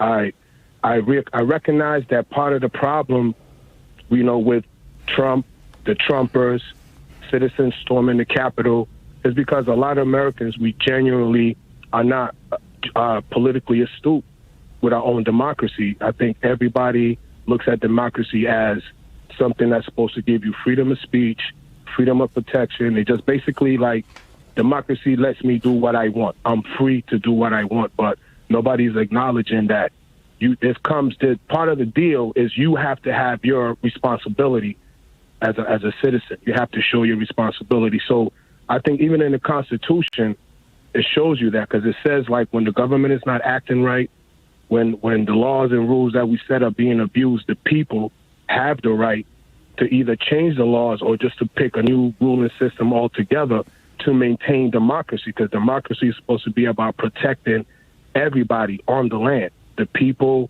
the environment, everything. So we kind of got lost in putting everything on the leaders. The leaders are fallible people. The leaders are sometimes not the people who they say they are, and we see that time and time again. And the one main reason why we always get trapped is because we're not doing our civic duty, our civic responsibility. If we're taking the individual time to learn the laws, to learn your city laws, to learn the state laws, to learn the national laws, when we have these frauds coming on TV, lying and saying all type of backward stuff, or trying to interpret the Constitution the way they want, we could recognize it immediately. When it's time to mobilize, we know exactly how to do things. You just won't be in the streets protesting and burning stuff down. And that's the reason why we do that, because we don't know how any other way. And it's sad to say, and I know a lot of Americans might see themselves as one of the smartest citizens in the world, and we're so informed, but it's a shame that a lot of us don't even recognize how uninformed we are when it comes to all, we could ask people about and how it's slipping away. There's a couple pieces to that, Walter. Number one, you're reciting from the Declaration of Independence, not the Constitution, about changing the government, and that's not a legal document. But it's a founding document, and you're absolutely right. And I think we need to reboot our democracy. I'm with you on that. Finland passed a law requiring schools teach people media literacy. Now, we used to teach civics in the United States. Reagan brought in Bill Bennett, and Bill Bennett blew up civics education in the United States. We no longer teach civics in most of our schools in this country. So we've got, two generations of young people who literally couldn't tell you what the three branches of government are, or any kind of detail about government. We need to fix that. I'm totally with you on that. Because people can't do their civic duty if they don't know what the hell it is, number one. Exactly. And number two, we need to teach media literacy like Finland does, where people learn what is the difference between information and opinion, or news and opinion. What is the difference between news and fake news, for lack of a better phrase, propaganda. What is propaganda? How is propaganda generated? How does propaganda propagate through a population? Finland has done a really great job with this, and as a result of it, they have a very, very stable form of government now. Walter, brilliant. Thank you very much for the call, and we've got a big job ahead of us. So, come back tomorrow. We'll continue the conversation. Thanks so much for being with us today. We will be back tomorrow, same time, same place, Lord willing. And in the meantime, don't forget, democracy is not a spectator sport. It requires all of us, and that includes you. The phone number for the House of Representatives and the Senate, so you can call your member of Congress and your two senators, is 202-224-31 21. Give them a shout. Tag You're It. We'll see you tomorrow. Have a great afternoon. Be good to yourself and those around you.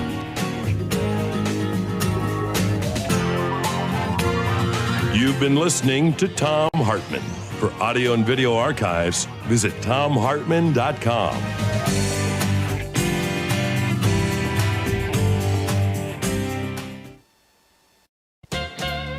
What does your toothbrush, a fish dinner...